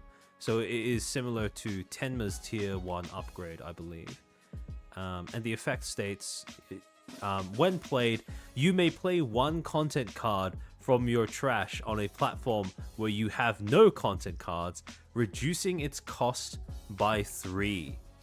So one thing that I find to be quite interesting is this sort of combines the it combines self-mill with this sort of go wide strategy where it's sort of one of the things that previously you had to sort of really think about when it comes to choosing to upgrade your persona is that you had to give up tempo during the turn that you chose to do that. But based off of this upgrade card from Rayless, it seems like this kind of sidesteps that limitation a little bit by allowing you to actually play a content card by discount and from your trash while discounting it by the amount you paid to upgrade in the first place. So that's something I find to be quite interesting. And on top of that, the other card that was added onto the website was a 1 cost green Zatsudan action card that states, this is a Rayless exclusive, that states, reveal the top 3 cards of your deck, draw one content card from among them, then discard the others.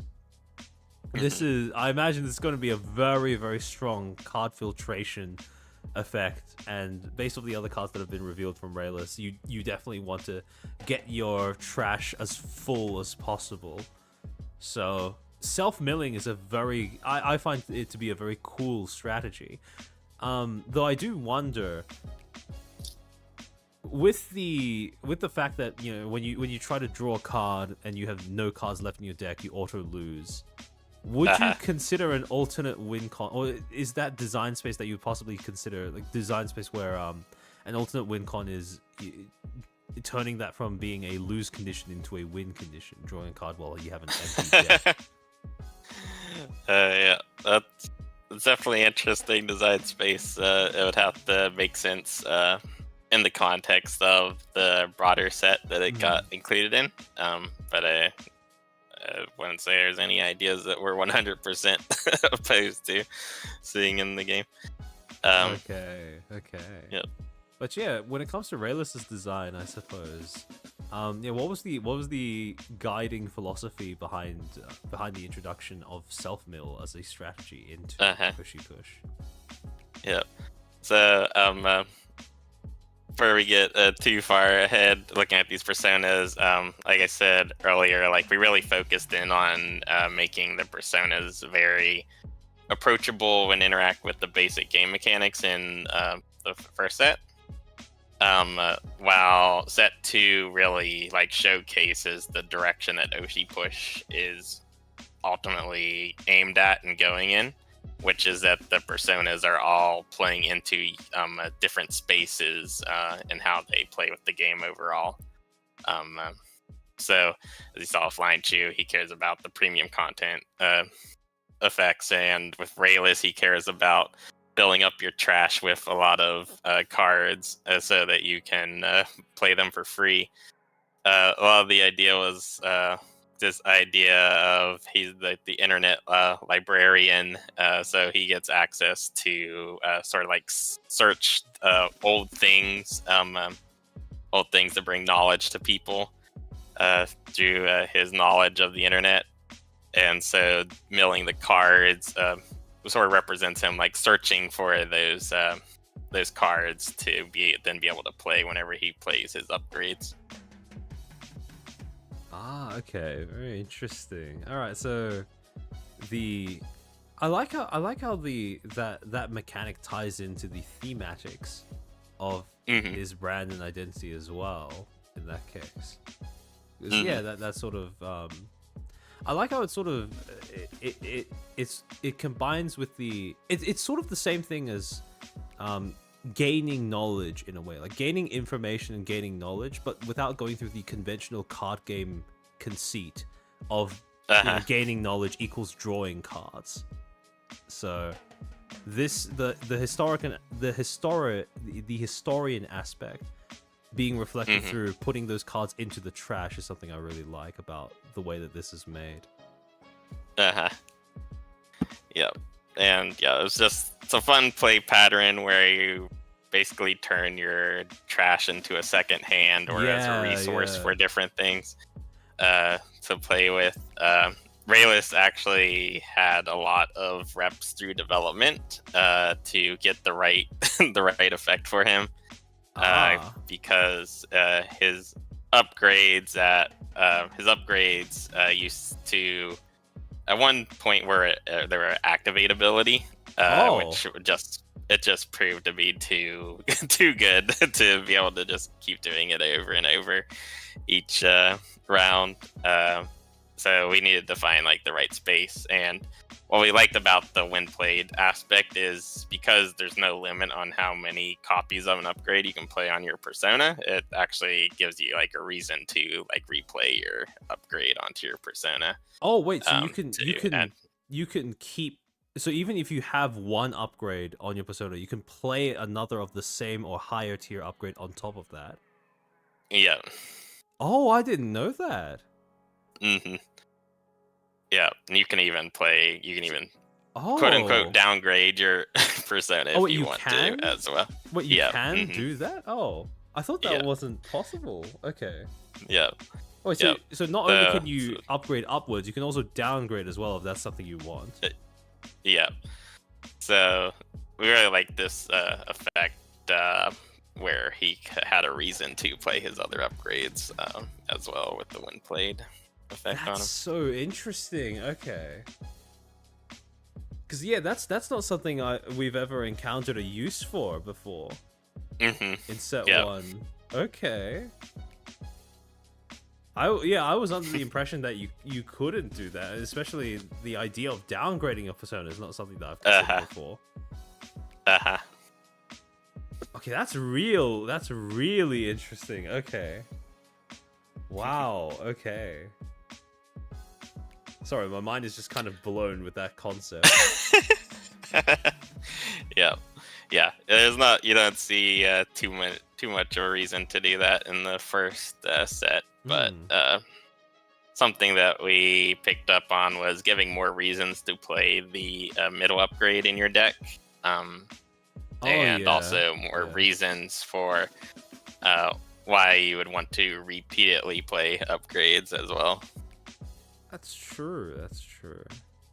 Yeah, Noxon, that is a pretty interesting pattern. So yeah, Noxon in chat has just said, if you think about it, most mill cards in card games are somehow represented by a small creature. Well, yeah, when I think about mill in Magic, I think about like crabs, right? Because that's sort of the small creature card. That's sort of the creature card they've chosen to associate with milling. Yeah, that is a weird. And in Hearthstone too. I mean, when I think about milling in Hearthstone, I think about like Gnome Feratu, which is a small zombie thing. So yeah, actually, you kind of that I'd never noticed that trend before, but you might be onto something there, Noxon. Wow. Okay. This was much. The introduction of when played on an upgrade card is such a fresh idea to me. Okay. Yeah. No. This is. We're only two personas in out of the 6. So, but already there's been so many things to consider with set 2. The third new kind of strategy that's being introduced is scrying. So we're finally getting some form of being able to look at the top card or cards of your deck into Oshi Push with the introduction of La Avispa Nectarina, where she is a red experience persona with 3 bits, generates 3 bits per round, but very interestingly has a 0 influence printed on her persona card, with her effect reading, play with the top card of your deck revealed. This card gains influence equal to the cost of the revealed card. Which is, I mean, I love the gambling aspect of this, because based off of what the top card of your deck is, it could either be a 0 if you run X cost cards, which I'm assuming you're not supposed to do in this deck, or in a Vispa deck, or it could be like it's experience, and there are 10 cost experience. It can be like a base persona with 7 to 10 influence on it at the cost of having your next draw be a dead one, which is insane to me to think about. Yeah, it's a lot of. She's a lot of fun. Like, yeah, like Avi is one of the VTubers that I will watch just for fun. She's she's a really fun streamer. And this persona was probably the favorite of all the design team in the entire set. Is it because of the gambling aspect? Yeah, it's the gambling aspect where you can really just go off. Like, we've had games where, like, she can theoretically be the highest influence persona on turn 1. Yeah, in the game. No, I can imagine. You have a 10 influence persona going around.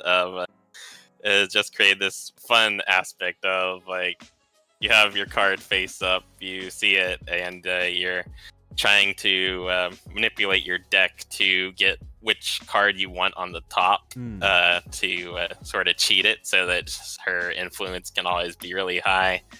And I really think that she just creates a lot of fun in the game overall. So interesting. Okay, so Do you feel like you would, at some point in the future, do you feel like there would be a card printed in Oshi Push that has a cost higher than 10? Yeah, there is potential for higher cost cards to exist. Okay. Oh, that's going to be so. I mean, for the gamblers that play this game, this is going to be a dream come true. Yep, and experience is the color that has the most cards that can like interact with the top of their deck and change what cards are up there. Okay. So it's going to. So she really plays very well with the cards that are available in experience, especially in this set. Yeah, because I'm thinking of the 2-cost action card that was revealed with Camille that said you can bounce something based off of the cost of the top card on your deck. So, oh, that's a really cool synergy then. Okay. Yeah. Like something that becomes very apparent from set 2 moving forward is about 40 to 50% of the design file is dedicated to the personas in that set. And really like getting their synergies to link in, which is a really useful tool because it helps us prevent power creep in the game. Yeah. Because cards become more specialized to which persona you really want to play that card with. And it also just allows us to make a variety of personas really stand out in the game. So Avi, I would say, is definitely pushing into that future space of what Oshi Push is going to look like. Yeah.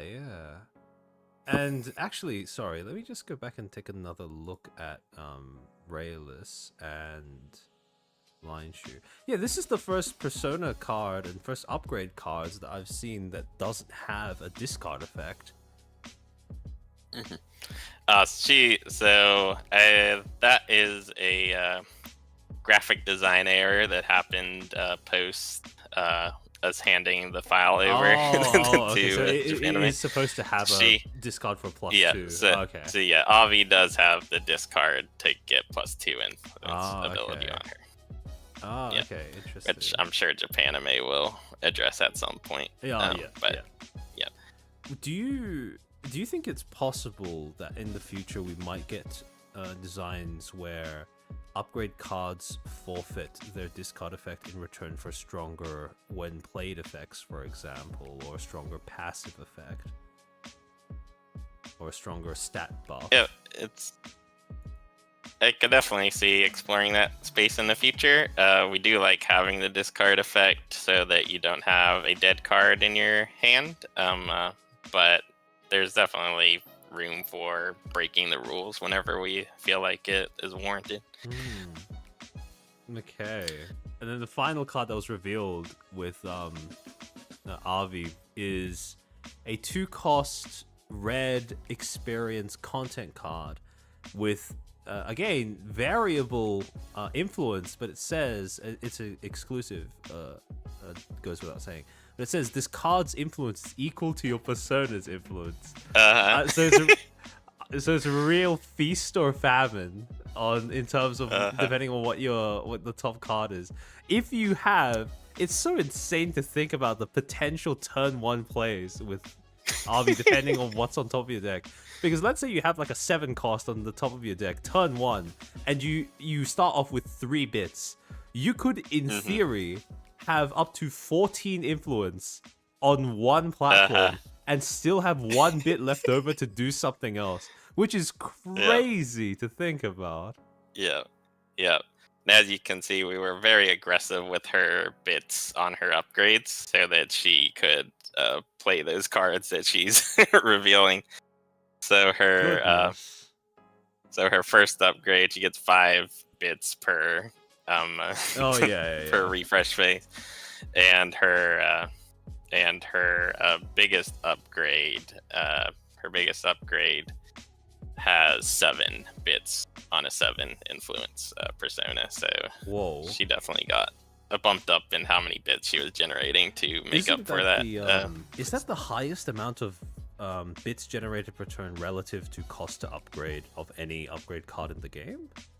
Because I'm trying to think of the because I'm thinking the two others that I would associate with high bit generation per cost are Iori's tier 1 upgrade, that is 2 bits for 4 per turn, and Michiru's tier 1, which is 4 bits for 5 a turn. Yeah, this one blows both of them out of the water because it's 3 for 5. Yeah. So yeah, technically she could be the highest influence and highest bits for cost per turn 1. This is the wow. Okay, yeah. Out of all of the upgrades, this one makes the most sense. Just slam on turn 1. Out of all of them. Yeah. That's pretty crazy. Like, there's like more ways that we have to uproute. Like we had the Captain Camille card that was revealed that allows you to bounce opponent's card. But we also have, there's a 1 cost green action that gives your persona +2 influence for the round, and it lets you look at the top card of your deck and play it. Wait, so look at and play. So you don't get to change the card that's on top, but you do get to possibly see it or use it. Yep. And there's a 2 cost action card that lets you draw 3 cards and then put 2 on top of your deck as well. So it's like a brainstorm type thing. Okay. This is going to be so interesting. Okay. Yep. And one of Avi's other cards that we revealed at some point for her is that one of her signature cards is a 4 cost signature card, that action card that while it's revealed, you can play it for free, and it gives her +10 influence. Holy what? Wait, so on turn 1. Wait, that's crazy to think about. So let's say you have that 4 cost on the top, and just below that you have like a 7 cost or something. Turn 1, theoretically, you put down you put down Avi, you put down Bug Burger Cooking Stream, and you end up playing that card for free. You can potentially get into the 20s in terms of influence on turn 1 without even spending all of your bits. Wow. Okay. That is certainly a card. Holy. So yeah, she's definitely one of our favorites internally, and I can see why. It's definitely not a joke deck. There's definitely strategy that you can play around and win competitive matchups with Avi. Whoa. Okay. This seems like a powerhouse. I like how all 3 of these strategies they have the potential to be really, in terms of the power ceiling, it seems very high for each. But I like how between them they have very different types of they appeal to very different types of people. Arby very much seems to appeal to, people who want to, go hard, go home, gamble all the way. Rayless is, slow, steady, consistent, safe. And you have, well, I mean, just for sadists, right? Like that's just line choose like play style.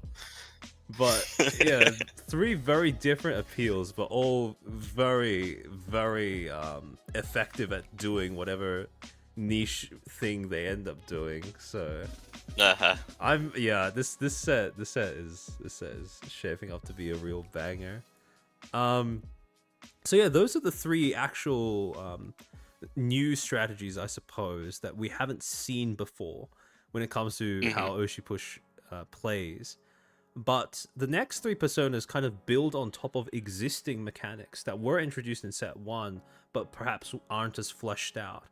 So the first being really doubling down on the importance of dominating a platform. So just as a reminder for those who might not be familiar with Oshi Push, dominating a platform basically means that you have more content cards on it than your opponent does.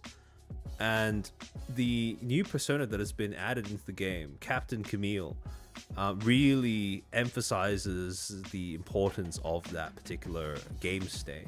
So Camille is a Mm-hmm. purple Poggers Persona card, so same as Michiru actually. That starts off with 3 influence and 3 bits per round, so same stats as Nasa, but has the passive ability of while you are dominating one or more platforms, Camille gains +2. So Mm-hmm. pretty vanilla effect, but I can see how the thing that really interests me about this is the upgrade and the exclusives. So a first upgrade card is 3 bits in order to increase both stats, resource generated per turn, bits generated per turn, and influenced by 1. That states when played, you may delete one opposing content card on this platform that costs 2 or less. And while you're dominating one or more platforms, Camille gains +3, and of course you have the discard effect that allows you to move mid-clash. But Mm-hmm. this is the first time that we have seen not was this made as like a sort of counterpart to Rayless, where instead of preventing tempo loss via adding a content card to your side of the board, you prevent tempo loss by detracting a card from your opponent's side of the board.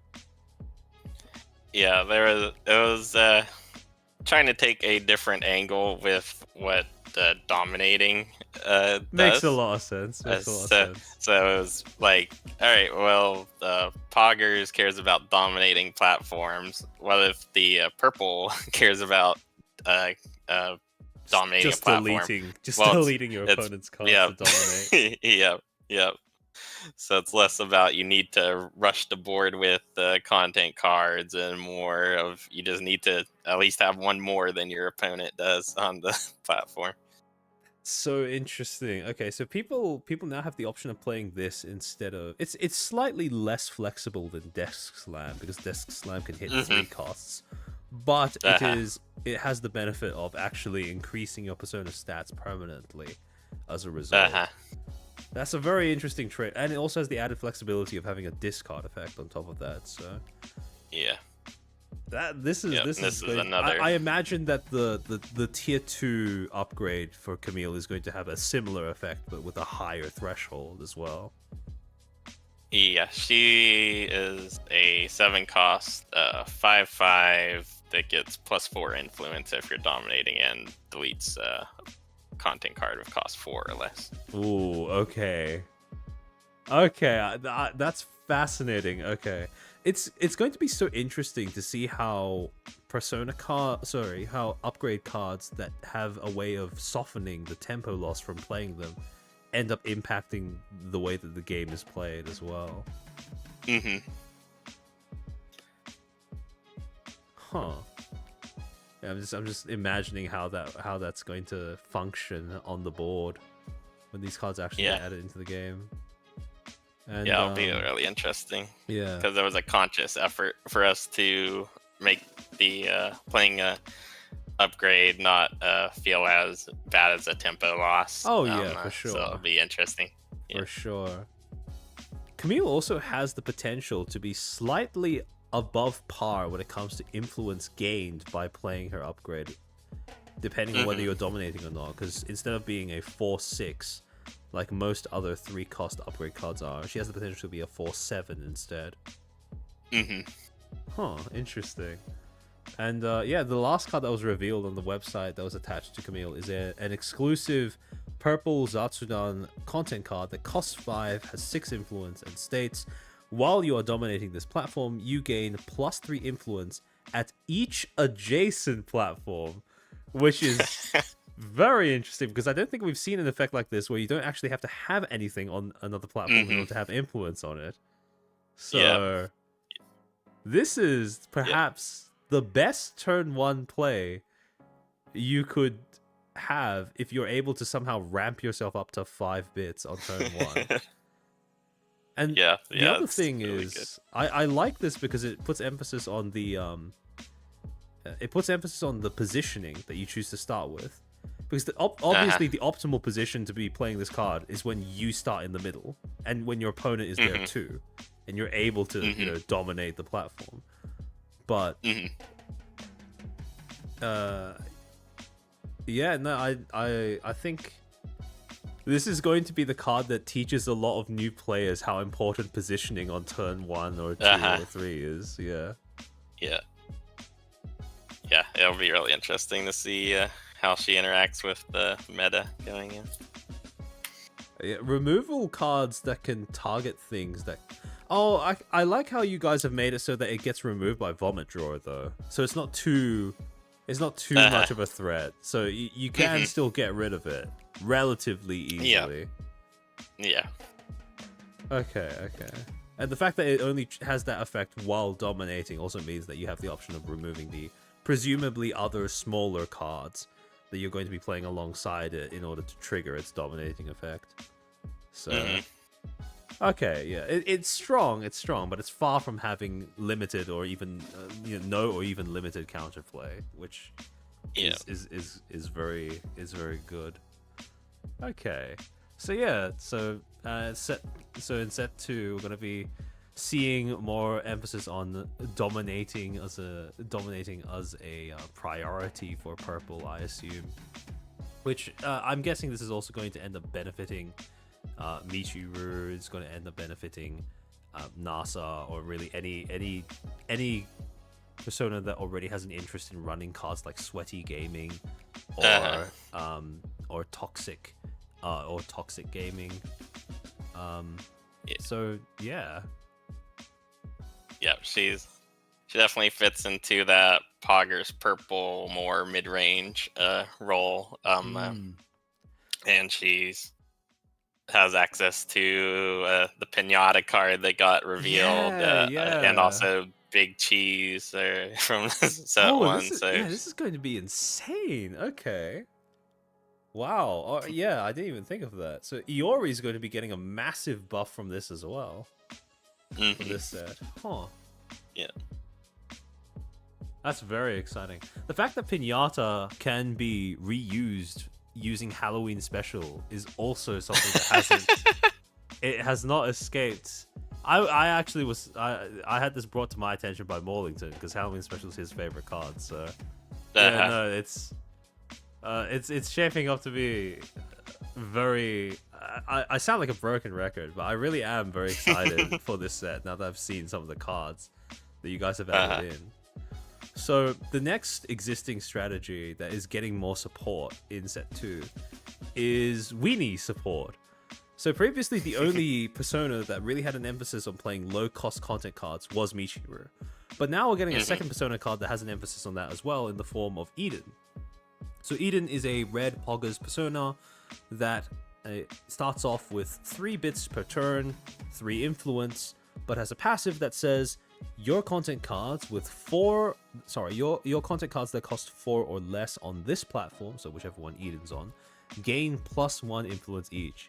Now this is something I find to be quite an interesting counterpart to Michiru, because the fact that instead of buffing Eden herself, she buffs the content cards that share a platform with her. Uh-huh. So that's pretty neat as a way of sort of maintaining the same sort of strategy but approaching it in a different way. So her Yeah. upgrade card, her tier 1 upgrade card, is actually similarly statted to Iori's tier 1 upgrade card. It's 2 cost while improving the influence and bits generated per turn to 4. With the passive being improved to say, your content cards that cost 4 or less on this platform now gain +2 instead of +1, and of course it has a discard effect. Her last card that was revealed is a exclusive red Poggers content card that costs 4, has 5 influence, and states this card gains +4 influence for each other content card that you have on this platform. So Mhm. this is sort of the counterpart to Witch Mommy Energy, I guess.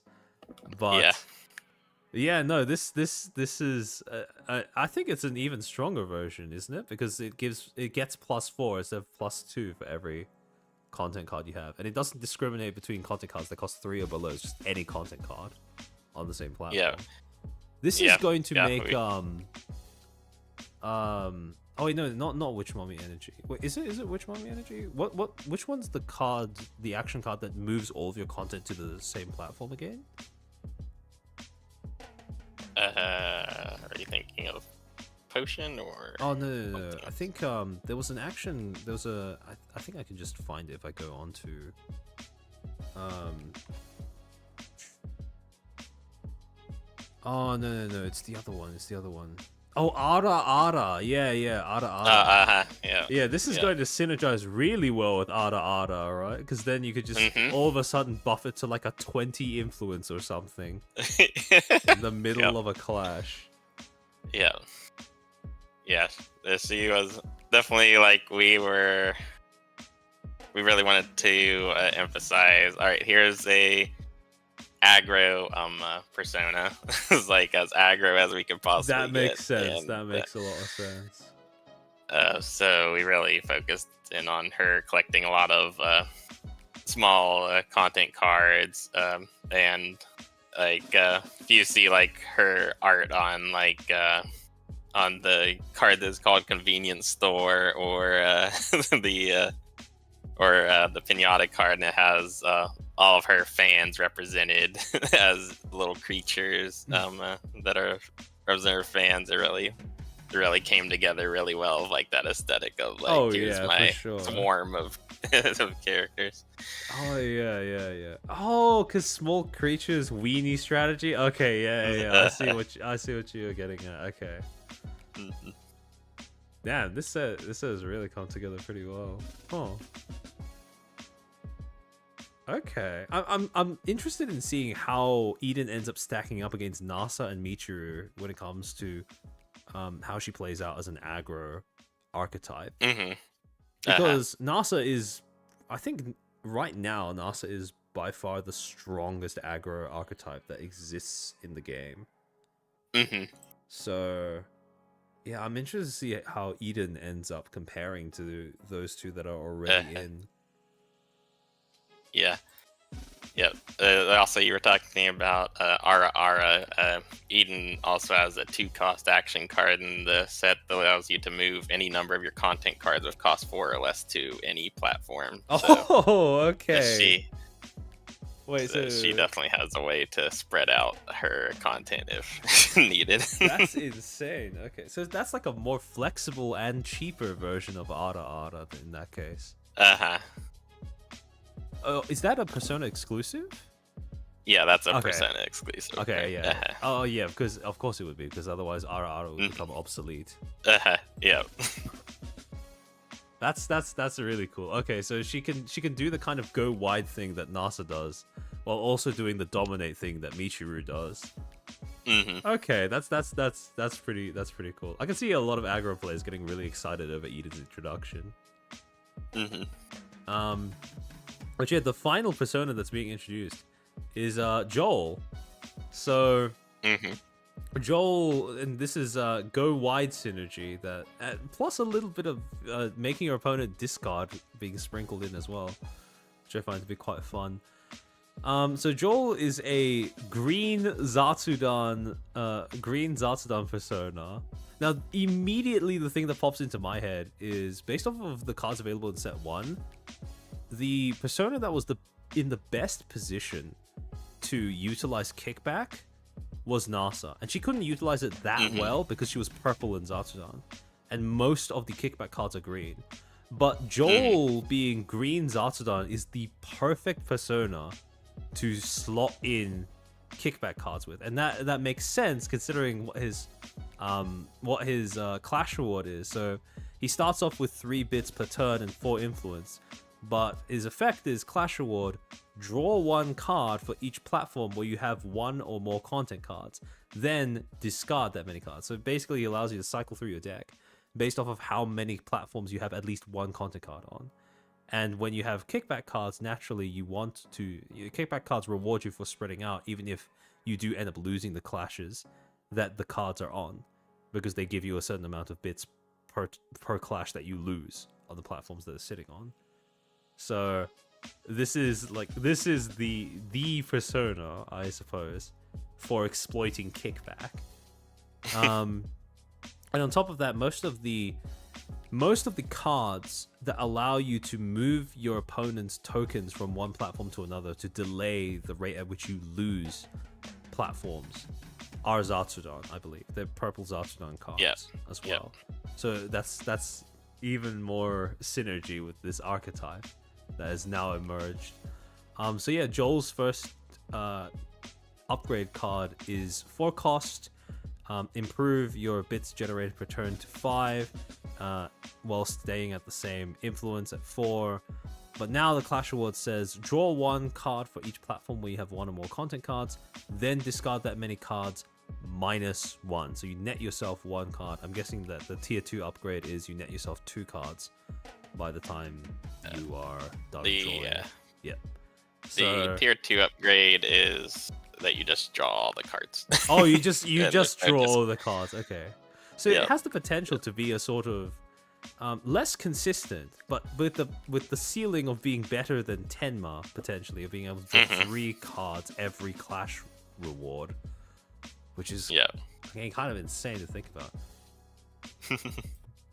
Yep, and the tier 2 is similar to Tenma, where it's a 7/6. 7 influence 6 bits. Damn. 3 cards per Clash Award. That's insane.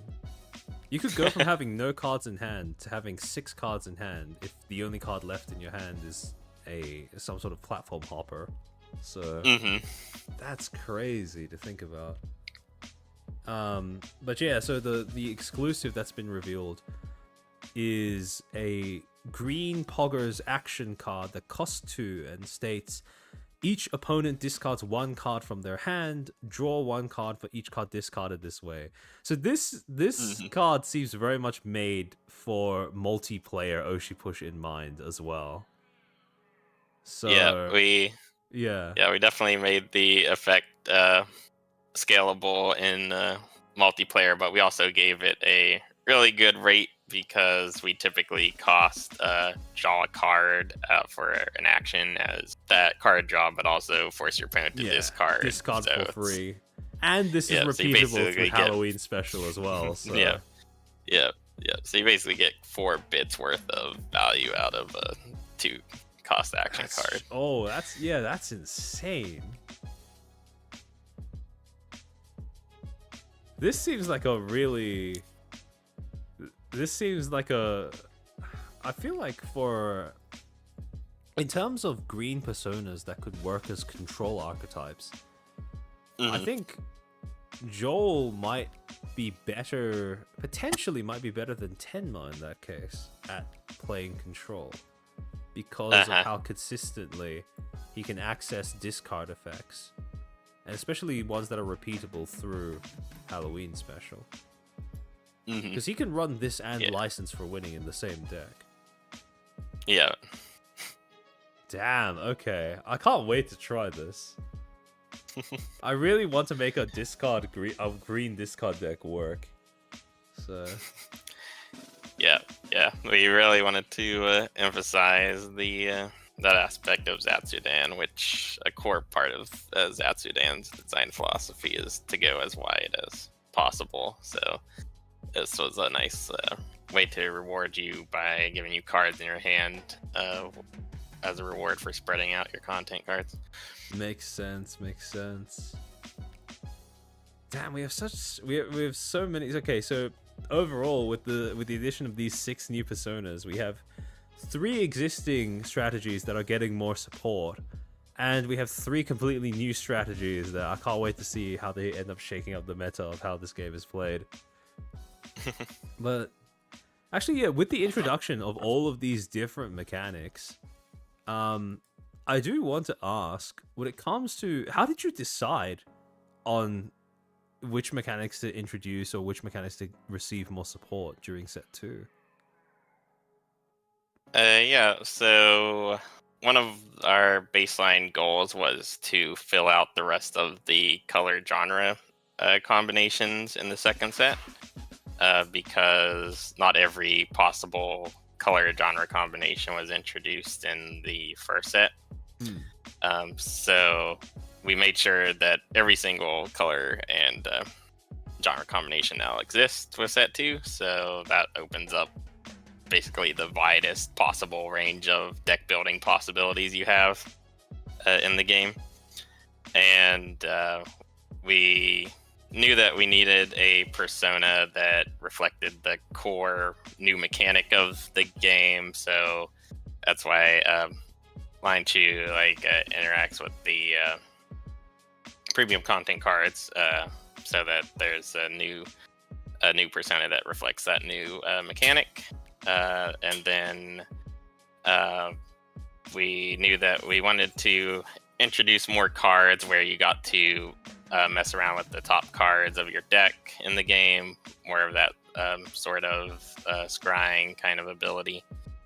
So we knew we wanted a persona to reflect that, just because due to Oshi Push having a smaller deck size, just straight card draw effects have a little bit of a risk to them. So being able to manipulate your deck was a route that we really thought fit the game. It didn't damage how many cards you had in your deck, where you could just consistently get what you want, and just allowed for more digging. So Avi definitely plays into that archetype really well. Rayless creatives we really wanted to promote as the genre that cares about the trash, and uses the trash as a resource, sort of as a representation of discarding your basically discarding your old drafts and your old skills as you level up in your creative works, whether it's music or art or crafts or whatever it is that you're interacting with. So like building up an archive of sorts, I suppose. Yeah. And so sort of that concept we wanted to definitely introduce into creative, so you'll definitely see more cards in the future as well as in this set that interact with the trash moving forward with creatives. Internet Historian is going to scale exponentially in terms of how good it is in that case. Especially for Leo. Huh. Yeah. Yes. I think Leo will definitely get a lot more things that she can interact with in this set as well as in future sets as well. I know at least one person who I regularly play with is going to really be looking forward to that one. And then the 3 returning mechanics, pretty much given that every set needs some sort of aggro persona, because that appeals to a player type that enjoys playing that more rush down aggro strategy. And focusing in on cost. It's a really simple design tool where players can easily just reference okay, this is the cost of the card, these are the ones that are going to get the buff, but it also has a very explosive potential where it really encourages you to play the dominating aspect of the game, because dominating is there's a cost to dominating certain platforms, because you're putting a lot of focus in your resources, both your cards and on your placement of your persona, to put a bunch of content cards on a platform. So we really wanted a persona that rewarded you for playing that style. And then then with the other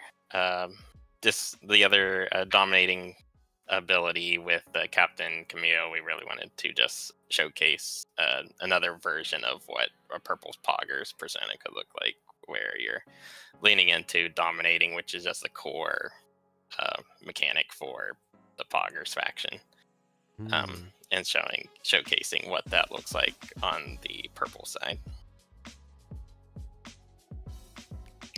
I'm imagining how Vaseline on toast. I just realized what the name of the card was. Vaseline on toast. That's going to be a pretty interesting combination with well, I suppose it's not really a combination, but it's a counterpart to yapping. where yapping expects you to spread out in terms of content cards, whereas Vaseline on toast rewards you for doing the opposite, while also being a sort of a pseudo spread effect, I guess, where you're not actually on the other you're not actually on the other platforms, but you still have influence on there. That's so interesting. Okay, yeah, I really like being able to spot instances here and there where it's very obvious that you've gone like, okay, you know, here's a card or a particular manifestation of a mechanic in this card that already exists. Let's try making its counterpart in a new card that we're introducing with the next set. So I expect that as more cards get added in, there's going to be more of those symmetries that end up popping up. And yeah, I'm looking forward to that because it gives a lot more deck building options. And deck building is, at least in my experience, it has been a good, I'd say like 40, if not 50% of the fun derived out of playing this game. So yeah. I'm definitely a deck builder, so I can sympathize with that hey, assessment. Yeah, like really a lot of core things that we sort of like developed over the course of, so we've got deeper and deeper into sets in this game, is really making sure that the design file has a good portion of cards that fit whatever personas we're featuring in that set, as far as synergies, and then some generic glue cards that any persona can use, but are like competing in space for other cards, and then some legacy style cards that sort of tap into personas that currently aren't very represented in the meta game going forward, to make sure that they can get up to level with everyone else. Makes sense. Nothing being neglected is it's a very welcome I suppose feature of the design philosophy behind this game, because yeah, having played TCGs that have lasted for like more than half a decade or so, in the case of Magic, more than a decade at this point. Well, definitely more than a decade, like well more than multiple decades. I feel like that's something that gets neglected very often as a TCG ages.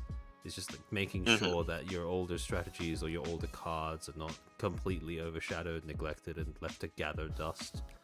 So, yeah, it's really important for Oshi push, because a lot of players that are coming into the game have a favorite persona that they want to represent. Oh yeah, it makes sense because you're handling people's Oshis and stuff. So yeah.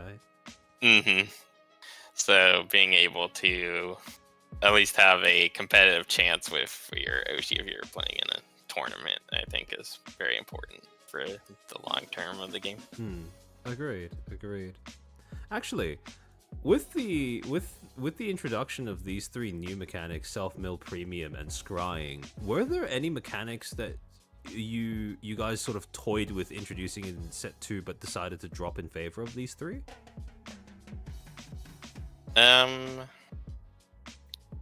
There were like other mechanics, like when we were trying to figure out like what the set mechanic was going to be.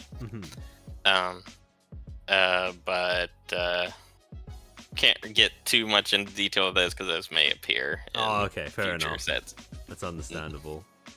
But yeah, actually, with Line Chew being the persona that's currently on screen, I think it's a pretty convenient segue into the next thing that I wanted to ask, which is that when it comes to some of the existing mechanics that are in the game already and are getting more support with the addition of the new cards in set 2.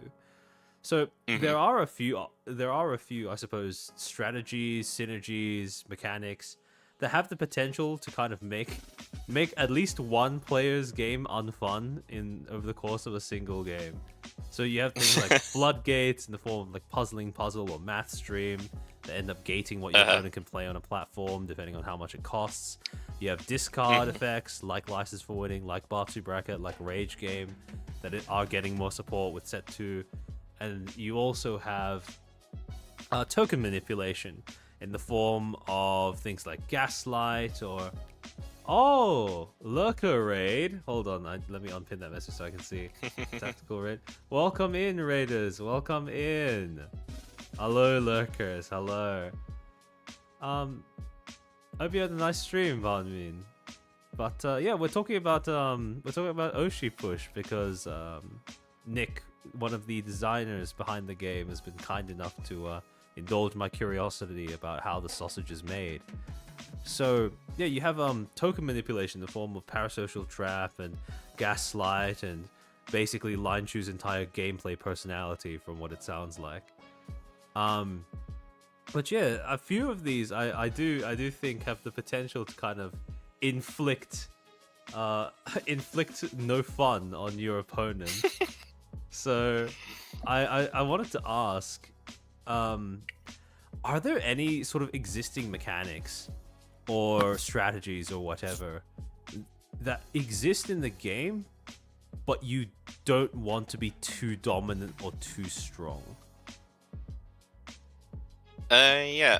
So as far as the ones outlined here, generally we're happy with the level of where things are. Obviously, we'll put more support for the strategies as more sets come out. So there's not too much of an aversion to control strategies or against different ways to play aggro strategies, like in the form of gaslight. It's more of the question is just making sure that there's a healthy ecosystem where every where aggro, mid-range, and control can all play well with each other. And just making sure that every persona has tools they can use to interact with other strategies. I think so far that balance has been nailed pretty well when it comes to the way that set 1 feels to play. So with all of the new things being added into set 2, there certainly does seem to be strategies that are kind of scary in theory, but I'm still very much anticipating how they actually play out in practice. Actually, when it comes to mechanics that you were deciding on adding into the game, are there any what mechanics, if any, would you feel hesitant about adding into the game? It would less be like we can't do this mechanic and more like we can't make this into a archetype that you could play with. Would be something like a lock deck where your opponent keeps getting forced to draw the same card over and over again. Okay. Or so like a fun bro style like, thing. Yeah, or just cards that just make it so like no one can play anything anymore. Okay, that makes sense. Those would be the kind of strategies that we would try to avoid. As long as players can still proactively play the game, we're pretty open to a lot of the so no prison decks that is what I'm hearing. Yeah, like the closest we could get to something like that is probably taxation kind of mechanics. That's fair. Yeah. I actually, one of the when set 1 came out, I think it was relatively soon after the set came out, Pippa went onto Twitter and asked if there existed an archetype that was basically just prison, right? She wanted to see if it was possible to make a deck where neither player was able to win, and you basically just both stuck there doing nothing. And I took the challenge and I went and tried to see if it was even theoretically possible to make a deck where that is the case. And the closest thing I came to was a deck that was ungodly expensive in order to try and pull off the combo. But theoretically, it was possible if all you had was Year Zero Science and a way of spamming Potion over and over again. So that you just keep allowing your opponent to play content cards and then shifting it to the same platform as Year Zero Science. So while they have more influence than you, but they can't gain any tokens. So you just keep doing that over and over, and technically you can bring it to a state where no one wins the game until one player decks out. But it's super expensive. It's incredibly miserable to try and even get the pieces together. But it is possible. It is possible. So Yep. I'm wondering if that's realistically speaking. I'm assuming that that's going to be the only form of even hypothetically possible prison that is going to be made available in the game. Yeah, there's different levers that are built into the game that help a lot. Like the fact that you move your persona every turn helps to always make one platform competitive at some level. Yeah, for sure. And due to decking out being a win condition, if the worst case scenario possibly happened, the game will end eventually. Yeah. Yeah. So yeah, I think I do. I appreciate the commitment to not wanting to being willing to add in things like floodgate cards, but not wanting archetypes like prison to become a thing. Because it certainly is going to tickle the fancy of players, admittedly like me. But for the general health of the game and the amount of net fun that it generates, probably for the best that that's not going to be a thing. Oh, actually, besides no allergy to control on our team. So I'm glad to hear that as a control player. Yeah, besides the effect of discarding purple cards in order to move your persona mid-clash, are there any other cards or mechanics that you've already added into the game that you're keeping an eye on as a possible balance issue as time goes on? I would say one of the scarier cards that we printed in set 1 is Encore Performance. Just because it's a very efficient card, like a 2-cost card that returns a card from your trash to your hand, and it's a content card, is quite a lot of value. I would definitely say like that was one where we missed dev-wise. Either it should have had a higher cost, or it's very unassuming as a card. But the fact that it allows you to return anything back to your hand is insane in practice. Yeah. But we also knew, like, as we started to explore trash interaction in the game, that we needed ways to counter it.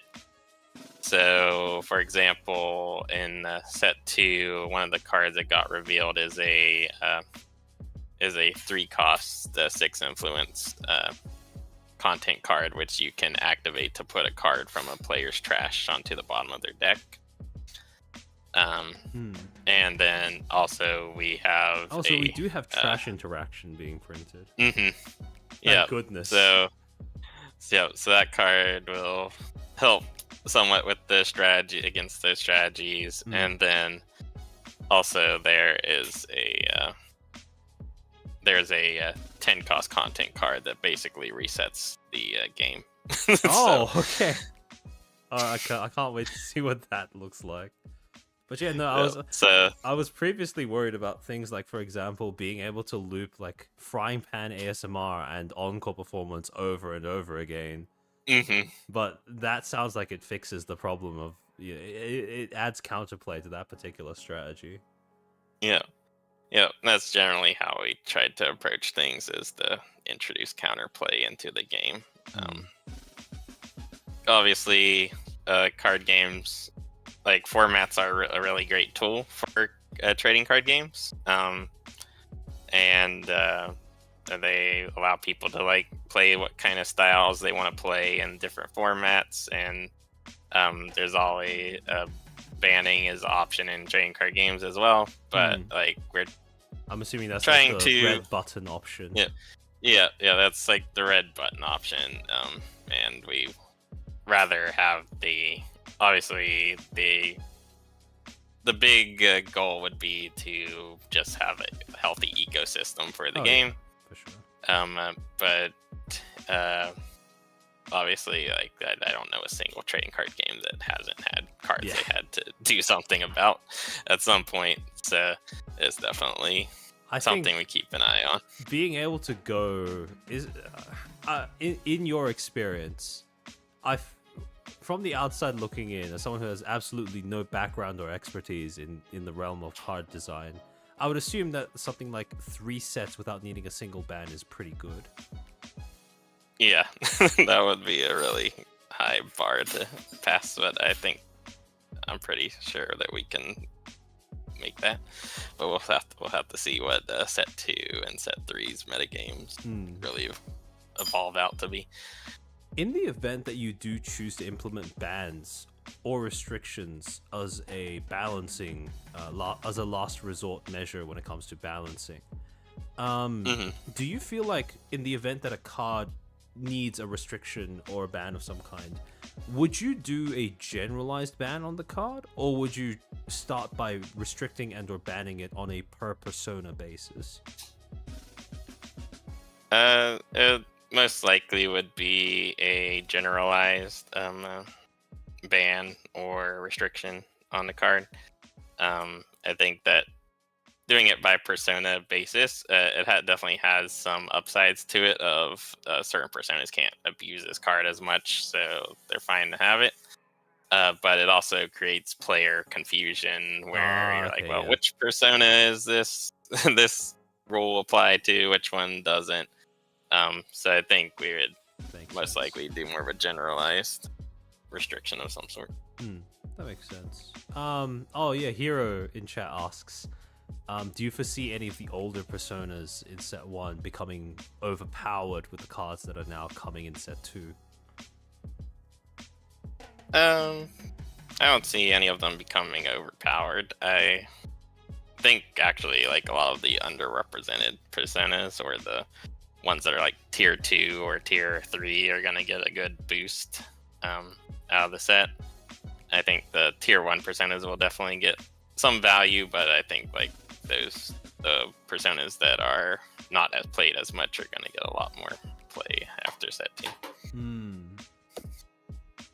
I mean, I know that Morlington's really looking forward to seeing Michiru get more support, and yeah, I also know someone else is going to probably look forward to Leo getting more things to do as well. So from what I've seen, those 2 personas seem to be the ones that lag behind the others the most when it comes to things that you can do to win the game.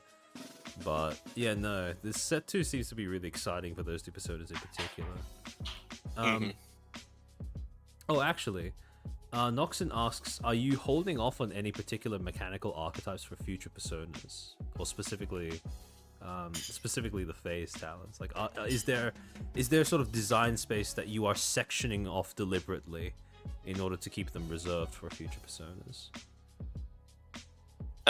For personas, not as much.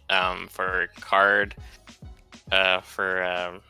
files, there's certain like shifts, or like we're planning on having more like keywords that are showing up often from set to set.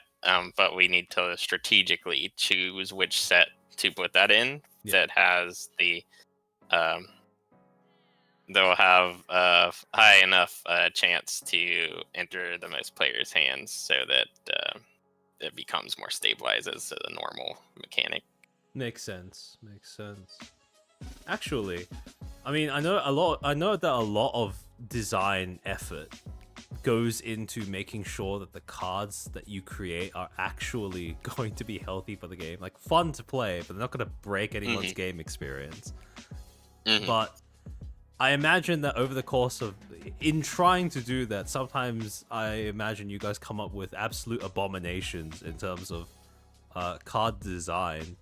So I was wondering, between set 1 and 2, what is the most broken or I guess in general, just memorable draft card that never made it to print? So a lot of it was like figuring out like what the design space for the game is, Mm-hmm. and what limits we could break with the game. So a lot of the draft cards that players saw were just us experimenting with as many effects as we could in the early game. Yeah. There was one card where you got to return all your content cards that got deleted on a platform. Or you got to move them around instead if you were playing Pippa. Oh, I think I that heard was of a that. really Yeah. I think I heard of that. That was a really strong card. Yeah. But it's not an effect that I could see as like this will never happen. But it would be costed a lot more appropriately for what that effect would be. But a lot of it was more of just like exploring a lot of design space with what we could for the game early on. Oh, okay.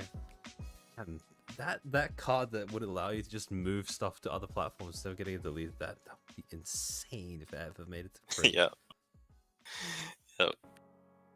Yeah, and I think that was like a 2 or 3 cost action card or something. So 2 or 3. Holy. Yep. Okay. Yep. No wonder it got killed behind the scenes. Yep.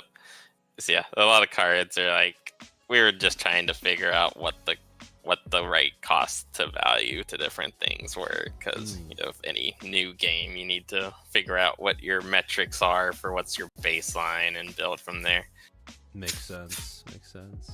Actually, in that same vein, Morlington and I have caught the custom card bug when it comes to Oshi Push. So, shortly after getting into playing the game, we have been sporadically dabbling in theorizing what cards we could come up with that don't already exist in the game, and seeing what effects we would add into the game if we had the option of doing so. So I wanted to kind of put you on the spot a little bit and sort of present to you 4 different custom cards that I've made, 4 different custom cards that Morlington has made, and to sort of gauge what you would think of them as an actual professional card designer, to rate them in terms of like actual feasibility for implementation, or whether a mechanic seems to be something that you might find interesting at all.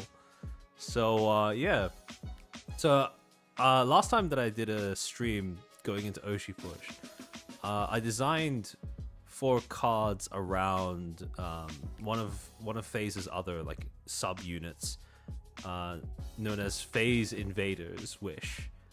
And each of these 4 talents, I've tried to design a card for each of them that sort of reflects their some sort of like community meme or some sort of part of their brand, or something along those lines. So the first one that I wanted to try running by you is called Skinwalking. So a content card that is creative, purple. It costs 3 bits. It has 2 influence. It's a persona exclusive, and it states that your deck may include 1 additional creative action card that is exclusive to another persona. A card is exclusive that has the clause play only if your persona is X. And the rationale behind it, I thought it would be pretty interesting from a deck building perspective. Kind of like ETC is from Hearthstone, where you get to include an additional card that you wouldn't otherwise be able to include in your deck during deck building, at the cost of giving up a little bit of tempo, maybe a dud draw or 2 or 3 when you actually get in game. So in terms of what are your thoughts on this? So it seems like you'd need a way to get that card into your deck in some form. So you'd probably need to grab it from outside the game and add it to your deck, or do something other than a content card. for the effect, so maybe some other card type. But yeah, is definitely interesting space, since messing around with the deck restriction rules has definitely been something that we've discussed and explored a bit. Okay. If you were to rate it like I suppose out of 5 in terms of actual feasibility and or balance, what would you rate a card like this?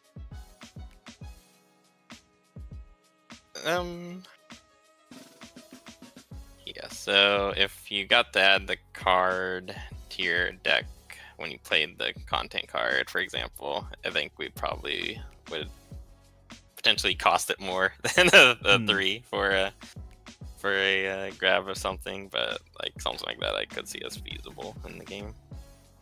Okay. Alright. So the next card I'm gonna try running by you is called Controlled Demolition. I think the tweet basically explains the source of the joke.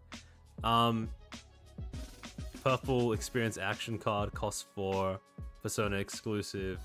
If you've played another action card this round, this costs 3 less.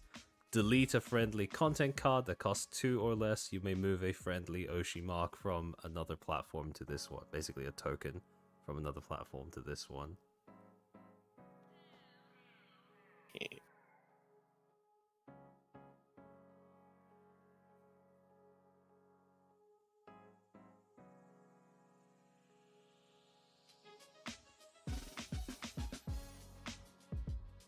In terms of actually, so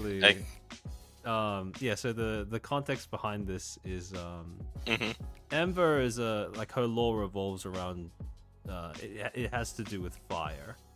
So I thought the idea of, discounting the action card if you've played an action card previously in the round is sort of like the idea of, getting heated, increasing metabolism, that kind of thing. And on top of that, the sort of delete a friendly content card that costs 2 or less means that worst case scenario, this is basically 6 bits in order to move a token from one platform to another.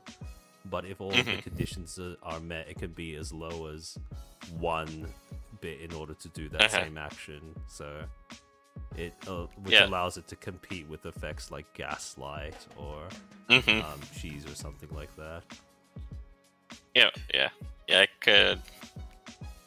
I could see effect similar to this. It has several components of things that we would probably do it in a different faction. The moving popularity around we would end up going into Zatsudan space. The card would probably be a red card, since it's theoretically advancing your win state of the game. But also it could theoretically be a creatives card, because you're deleting your content to do a thing. So there's several different different genre aspects tied in. That would make it an interesting question of where we would fit something like that into the game. Oh, okay. Interesting. All right. So the next one I wanted to run by you is called A Meme Is Born. This is more of a flavor card than anything. It's an action card, red, creative, costs 4, play only during the content phase. After you play your next action card, return it from your trash to the same platform as your persona. It becomes a content card with influence equal to its cost, but has no effects while in play. If you are playing a specific persona, you may instead choose to return it to your hand. So the idea behind this is basically, streamer does something that becomes a meme. That meme becomes a part of their content instead of just being a one-off thing that they did.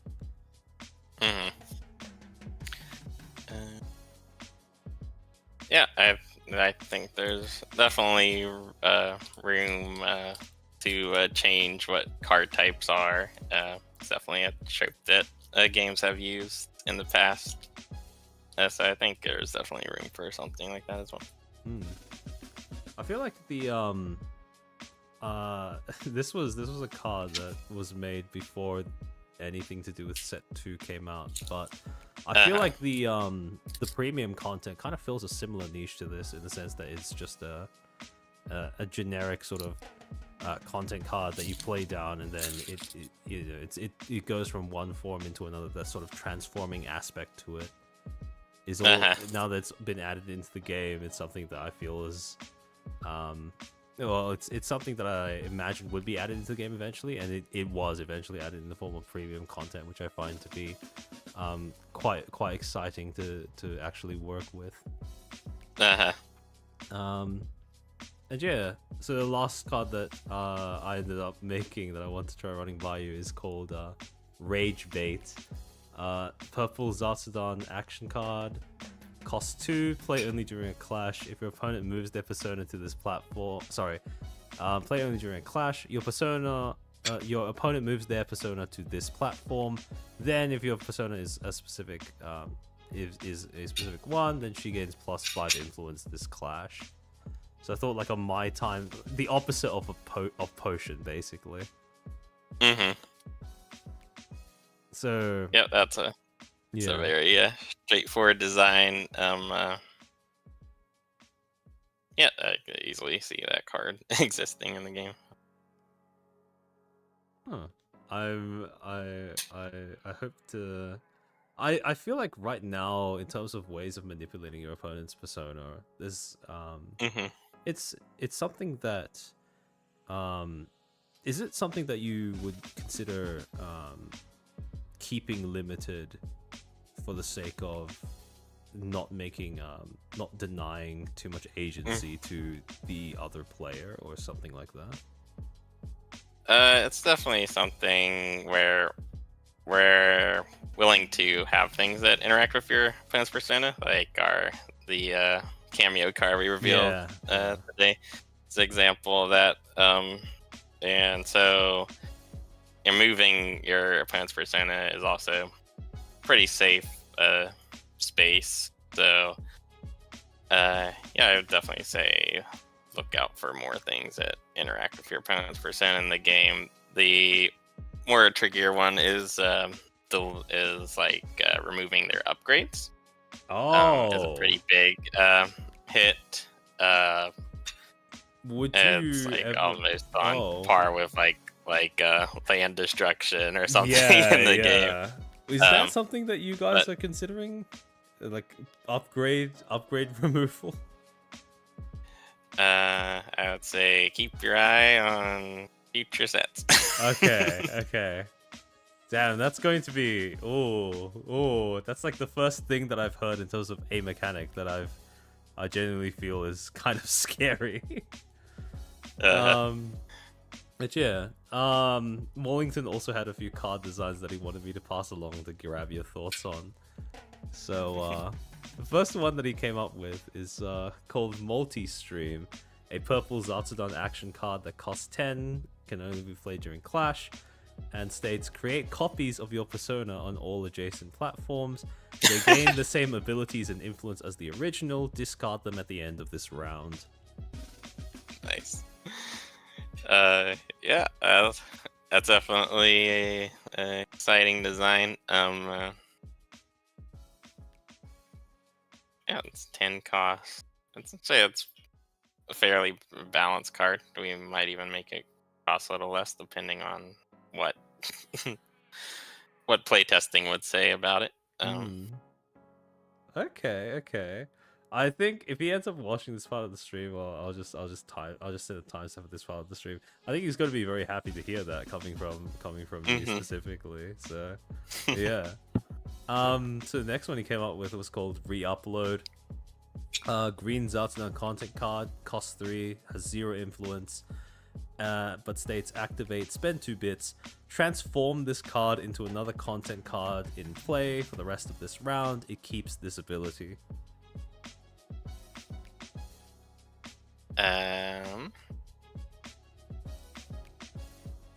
look out for future sets. Oh, okay. So transform effects that are activate effects. So there's two aspects of this design space that make me curious. So one is the possibility of turning cards into other cards that are in play, but the other is the idea that in the way that this ability is worded, because it keeps the ability. In theory, if there are added into the game cards that sort of unactivate an existing card or give it a second turn to activate, you can potentially do it multiple times. So I'm wondering if that's also something that you guys think is on the table? Readying content cards is definitely on the table. Okay, interesting. All right, so the third one that he's made is called Nice Shoes. This is a direct reference to something that like a story that Pippa has recounted on stream about being really put off by a random person's compliment on the street. And it's a purple Zatsudan action card, cost 4, play only during a clash, set an opposing persona's influence to 0 this clash. If they are a Zatsudan persona, then they can't play action cards this clash and lose all abilities for the rest of this round. Sort of like an inverted chew on cables.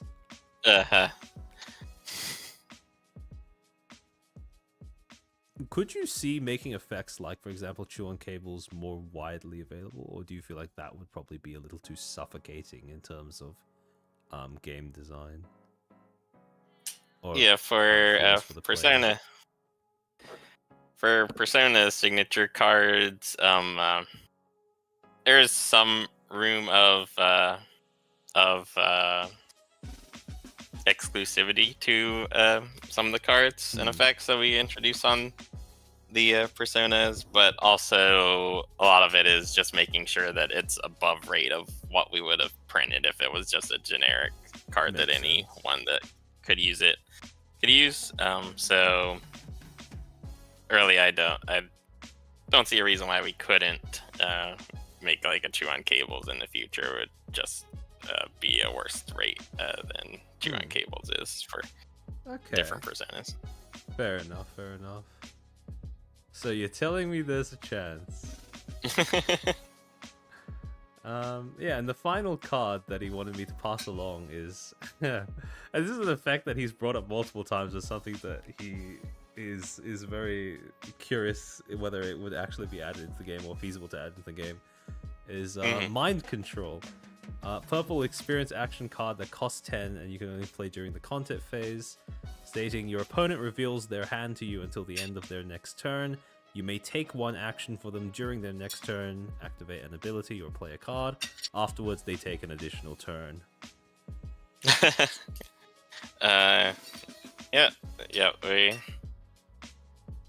It's definitely something we also thought about. It's just we have a lot of trading card game experience on the team, so we have like ideas from games that we've made as well as past games that we've played. So it's like a lot of the design space. If you've seen it in any game, you could potentially see it in Oshi Push as well. Oh, okay. So hypothetically, there could be a Mind Slaver-esque effect added into Oshi Push. Oh, okay. Huh. I think Wallington's going to be very excited to hear some of the responses to some of his potential card designs. But yeah, I think based off of some of the responses to the custom cards that I showed off just then, maybe I think some of us could imagine in our heads the answer to the question. But where do you see the future of Oshi Push's set design going from here, from set 2 and onwards? Yeah, so I would say the really the first 3 sets are really geared towards like creating the baseline of what the game baseline of just being able to play the game at a very in-depth level. and then moving forward from there, a lot of things will be tightened up, where certain effects that we didn't that we wouldn't typically put in a genre or a color are gonna tighten up a lot more. But also, the overall gameplay strategy will be geared more towards supporting personas and their unique traits and their unique mechanics that they're working with, as well as supporting more cards that support previous personas that were featured in the game, just through natural synergies that those cards provide for those strategies in the game. So, like, the long-term picture is to have a game where each persona feels very distinct from one to the other, as far as their play style, and making sure that the card pool is wide enough to support each play style that you want to play with those personas. That sounds very promising, and I look forward to seeing it. I said this before, but you've made magic here, so I'm really looking forward to and hoping we get to see a lot more of Oshi push, and I hope it keeps going for a good deal of time more. So yeah. Thank you for reaching out to me and being willing to hop on for a few hours and just entertain my curiosities about how this game that I've come to love so much is made. Yeah, I'm really excited to see Theorycraft once the new set's out. And I hope we get to all do the you exciting new proud. things I hope we get to really at least one of. I'm hoping that at least one of the cards that's been revealed between the two sets gets completely broken at some point, because I want to really limit test the what we can do with the new cards. Yep. But yeah, no, I'm really hyped for set 2, and you've done a really good job of making it. So yeah. Thanks. Is there Yep. before you go? Is there anything that you would like to sort of hype up or promote yourself or anything like that? All right. Yeah. I saw some people asking questions about platforms. All platforms are new in the set. Oh. And each persona does have an exclusive platform in the set as well. So that's like definitely be at on the least what, like 12 new platforms? There are gonna be 22 new platforms. Oh, okay. Wow. Wow, okay. All right. Damn. Okay. Is there is there anything else that you'd like to sort of leave us with before you go? Just thanks everyone for playing the game. This is definitely one of my favorite projects to work on, which was unexpected when I first started working on it, having not had any experience of VTubing. But the game, I think, is a lot of fun. And if anyone's here that hasn't played the game yet, I would definitely encourage you to try it out. It's really easy to learn, and for people that really like strategy games, there's a lot of depth for you to explore as well. Amen. So yeah, thank you so much for joining me once again, and I won't detain you for any longer. So yeah, thank you, and I hope you have a nice rest of your day as well. Thank you. You too. Thank you. Bye-bye. Bye.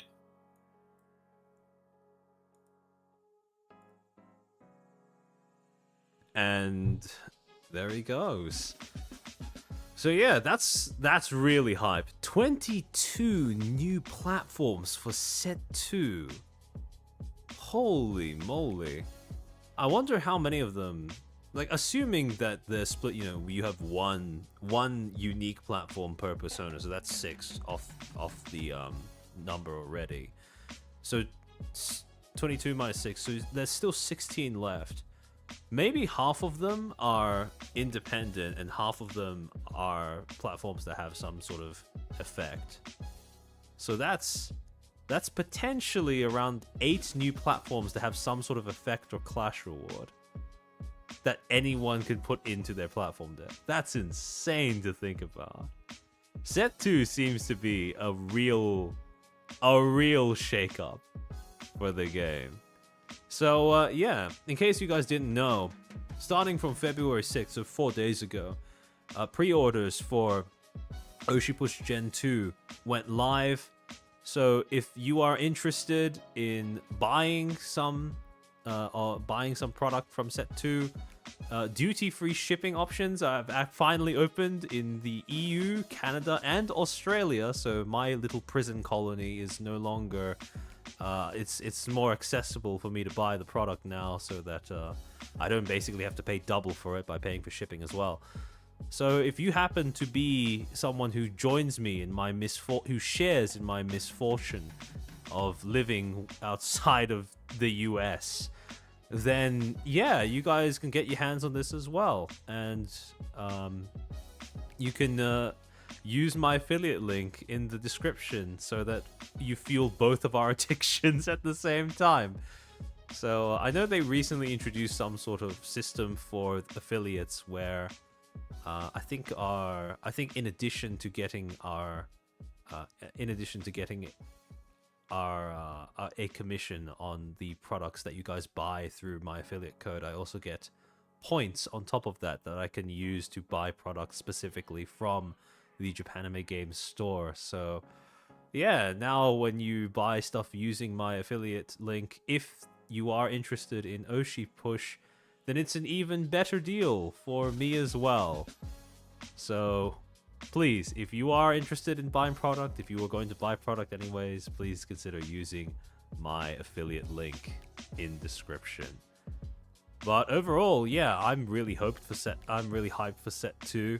Very hopeful for how it ends up playing out, what it ends up adding into the game.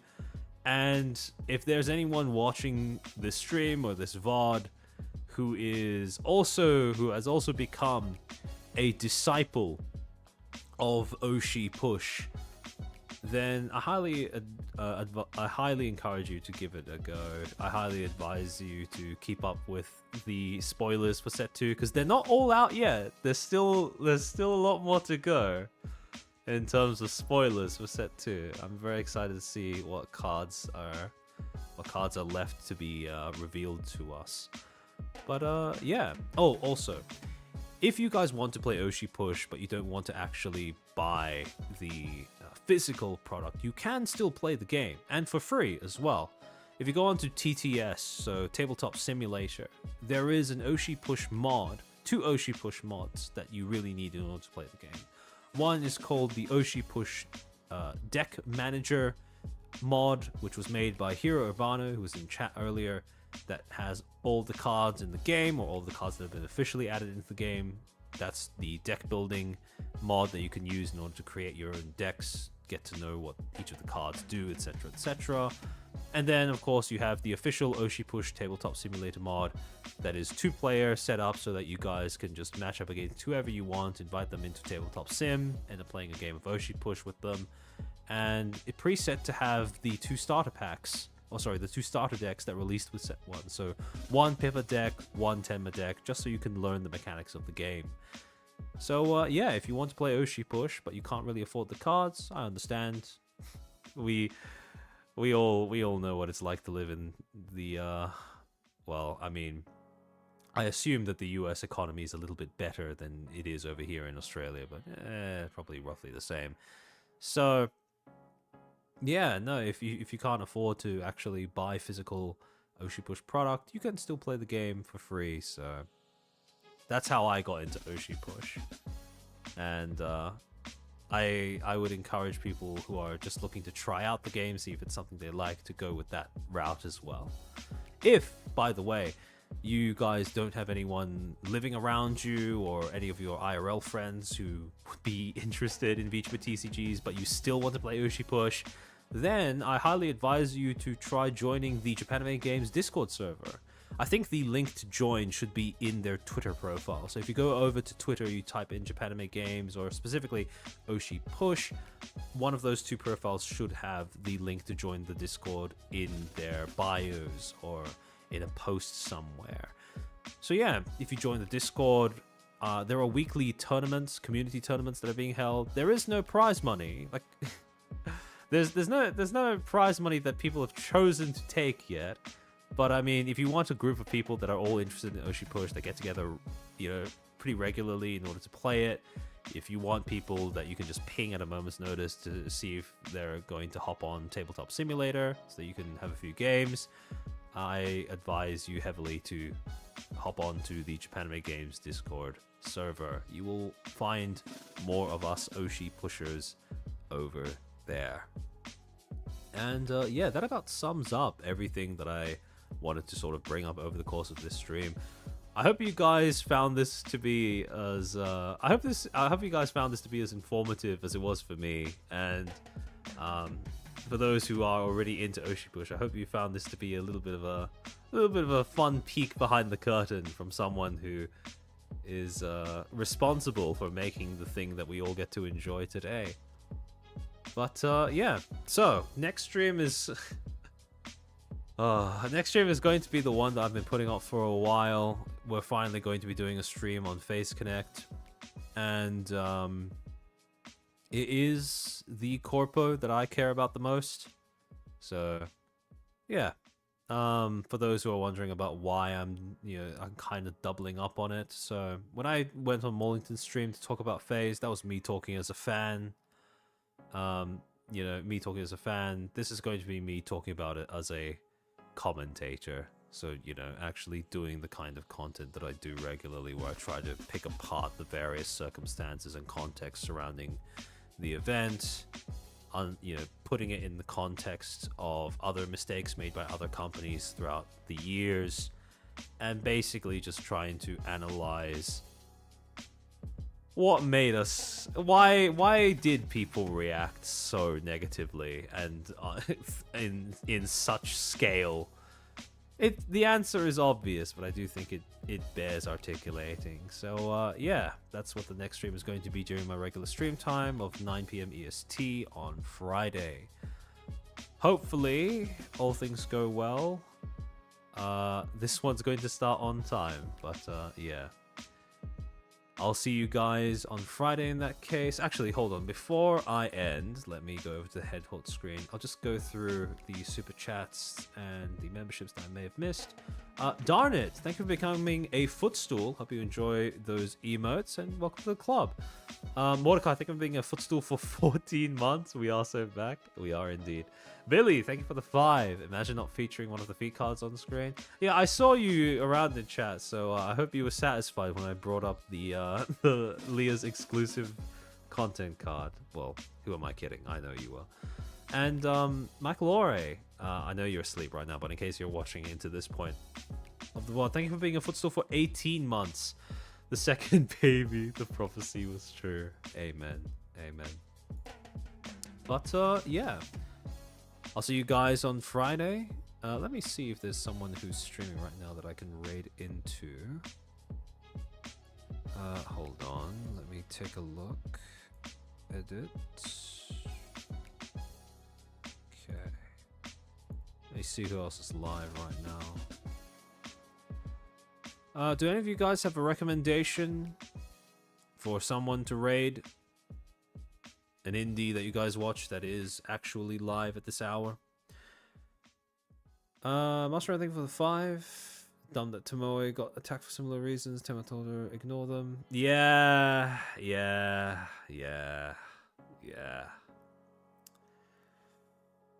It's frustrating.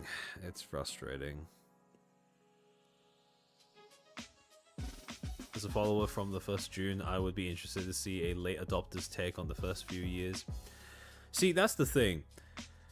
I am going to be mentioning some of FaZe's earlier incidents of potential controversy, but I'm not planning on actually going through just phase, because my point is more so that there have been plenty of examples to learn from that are outside of just phase, that in my opinion at least, should have been learned from and should have been noted. But, yeah. Yeah, no, I saw. Any indies that are live right now?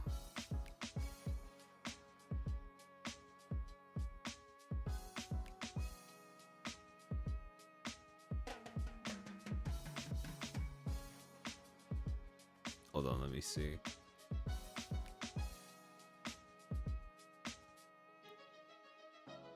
Synthis, Sundera, Prism, and Kawaii are quite noticeable to their early years. See, that's the thing. The stream isn't going to be about old companies or companies that cropped up in that year. What I'm going to be doing, although this is, you know, a little bit of spoilers, is looking at controversies that are more similar to what FaZe went through, not necessarily, you know, companies that emerged from the same era. We know how those companies died. I've done streams on them before, some of them before.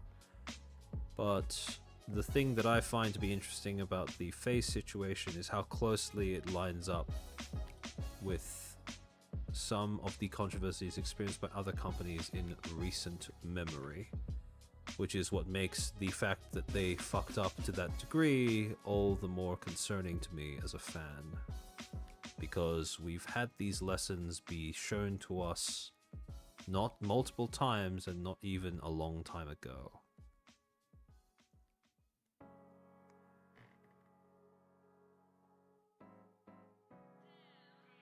All right. So, actually, I'm gonna send you guys off to a. I'm gonna send you guys off to. Hold on, you said what? Synthis from Violor. Cynthia from Violor.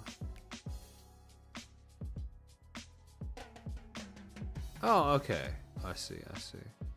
I don't think I've... Okay, we haven't rated Cynthia before, but I'll send you guys over to her stream. She's currently streaming Resident Evil 8. So,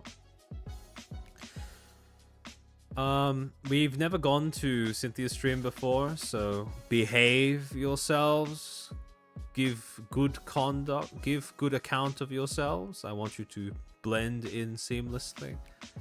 And yeah, hope you enjoy the rest of your night.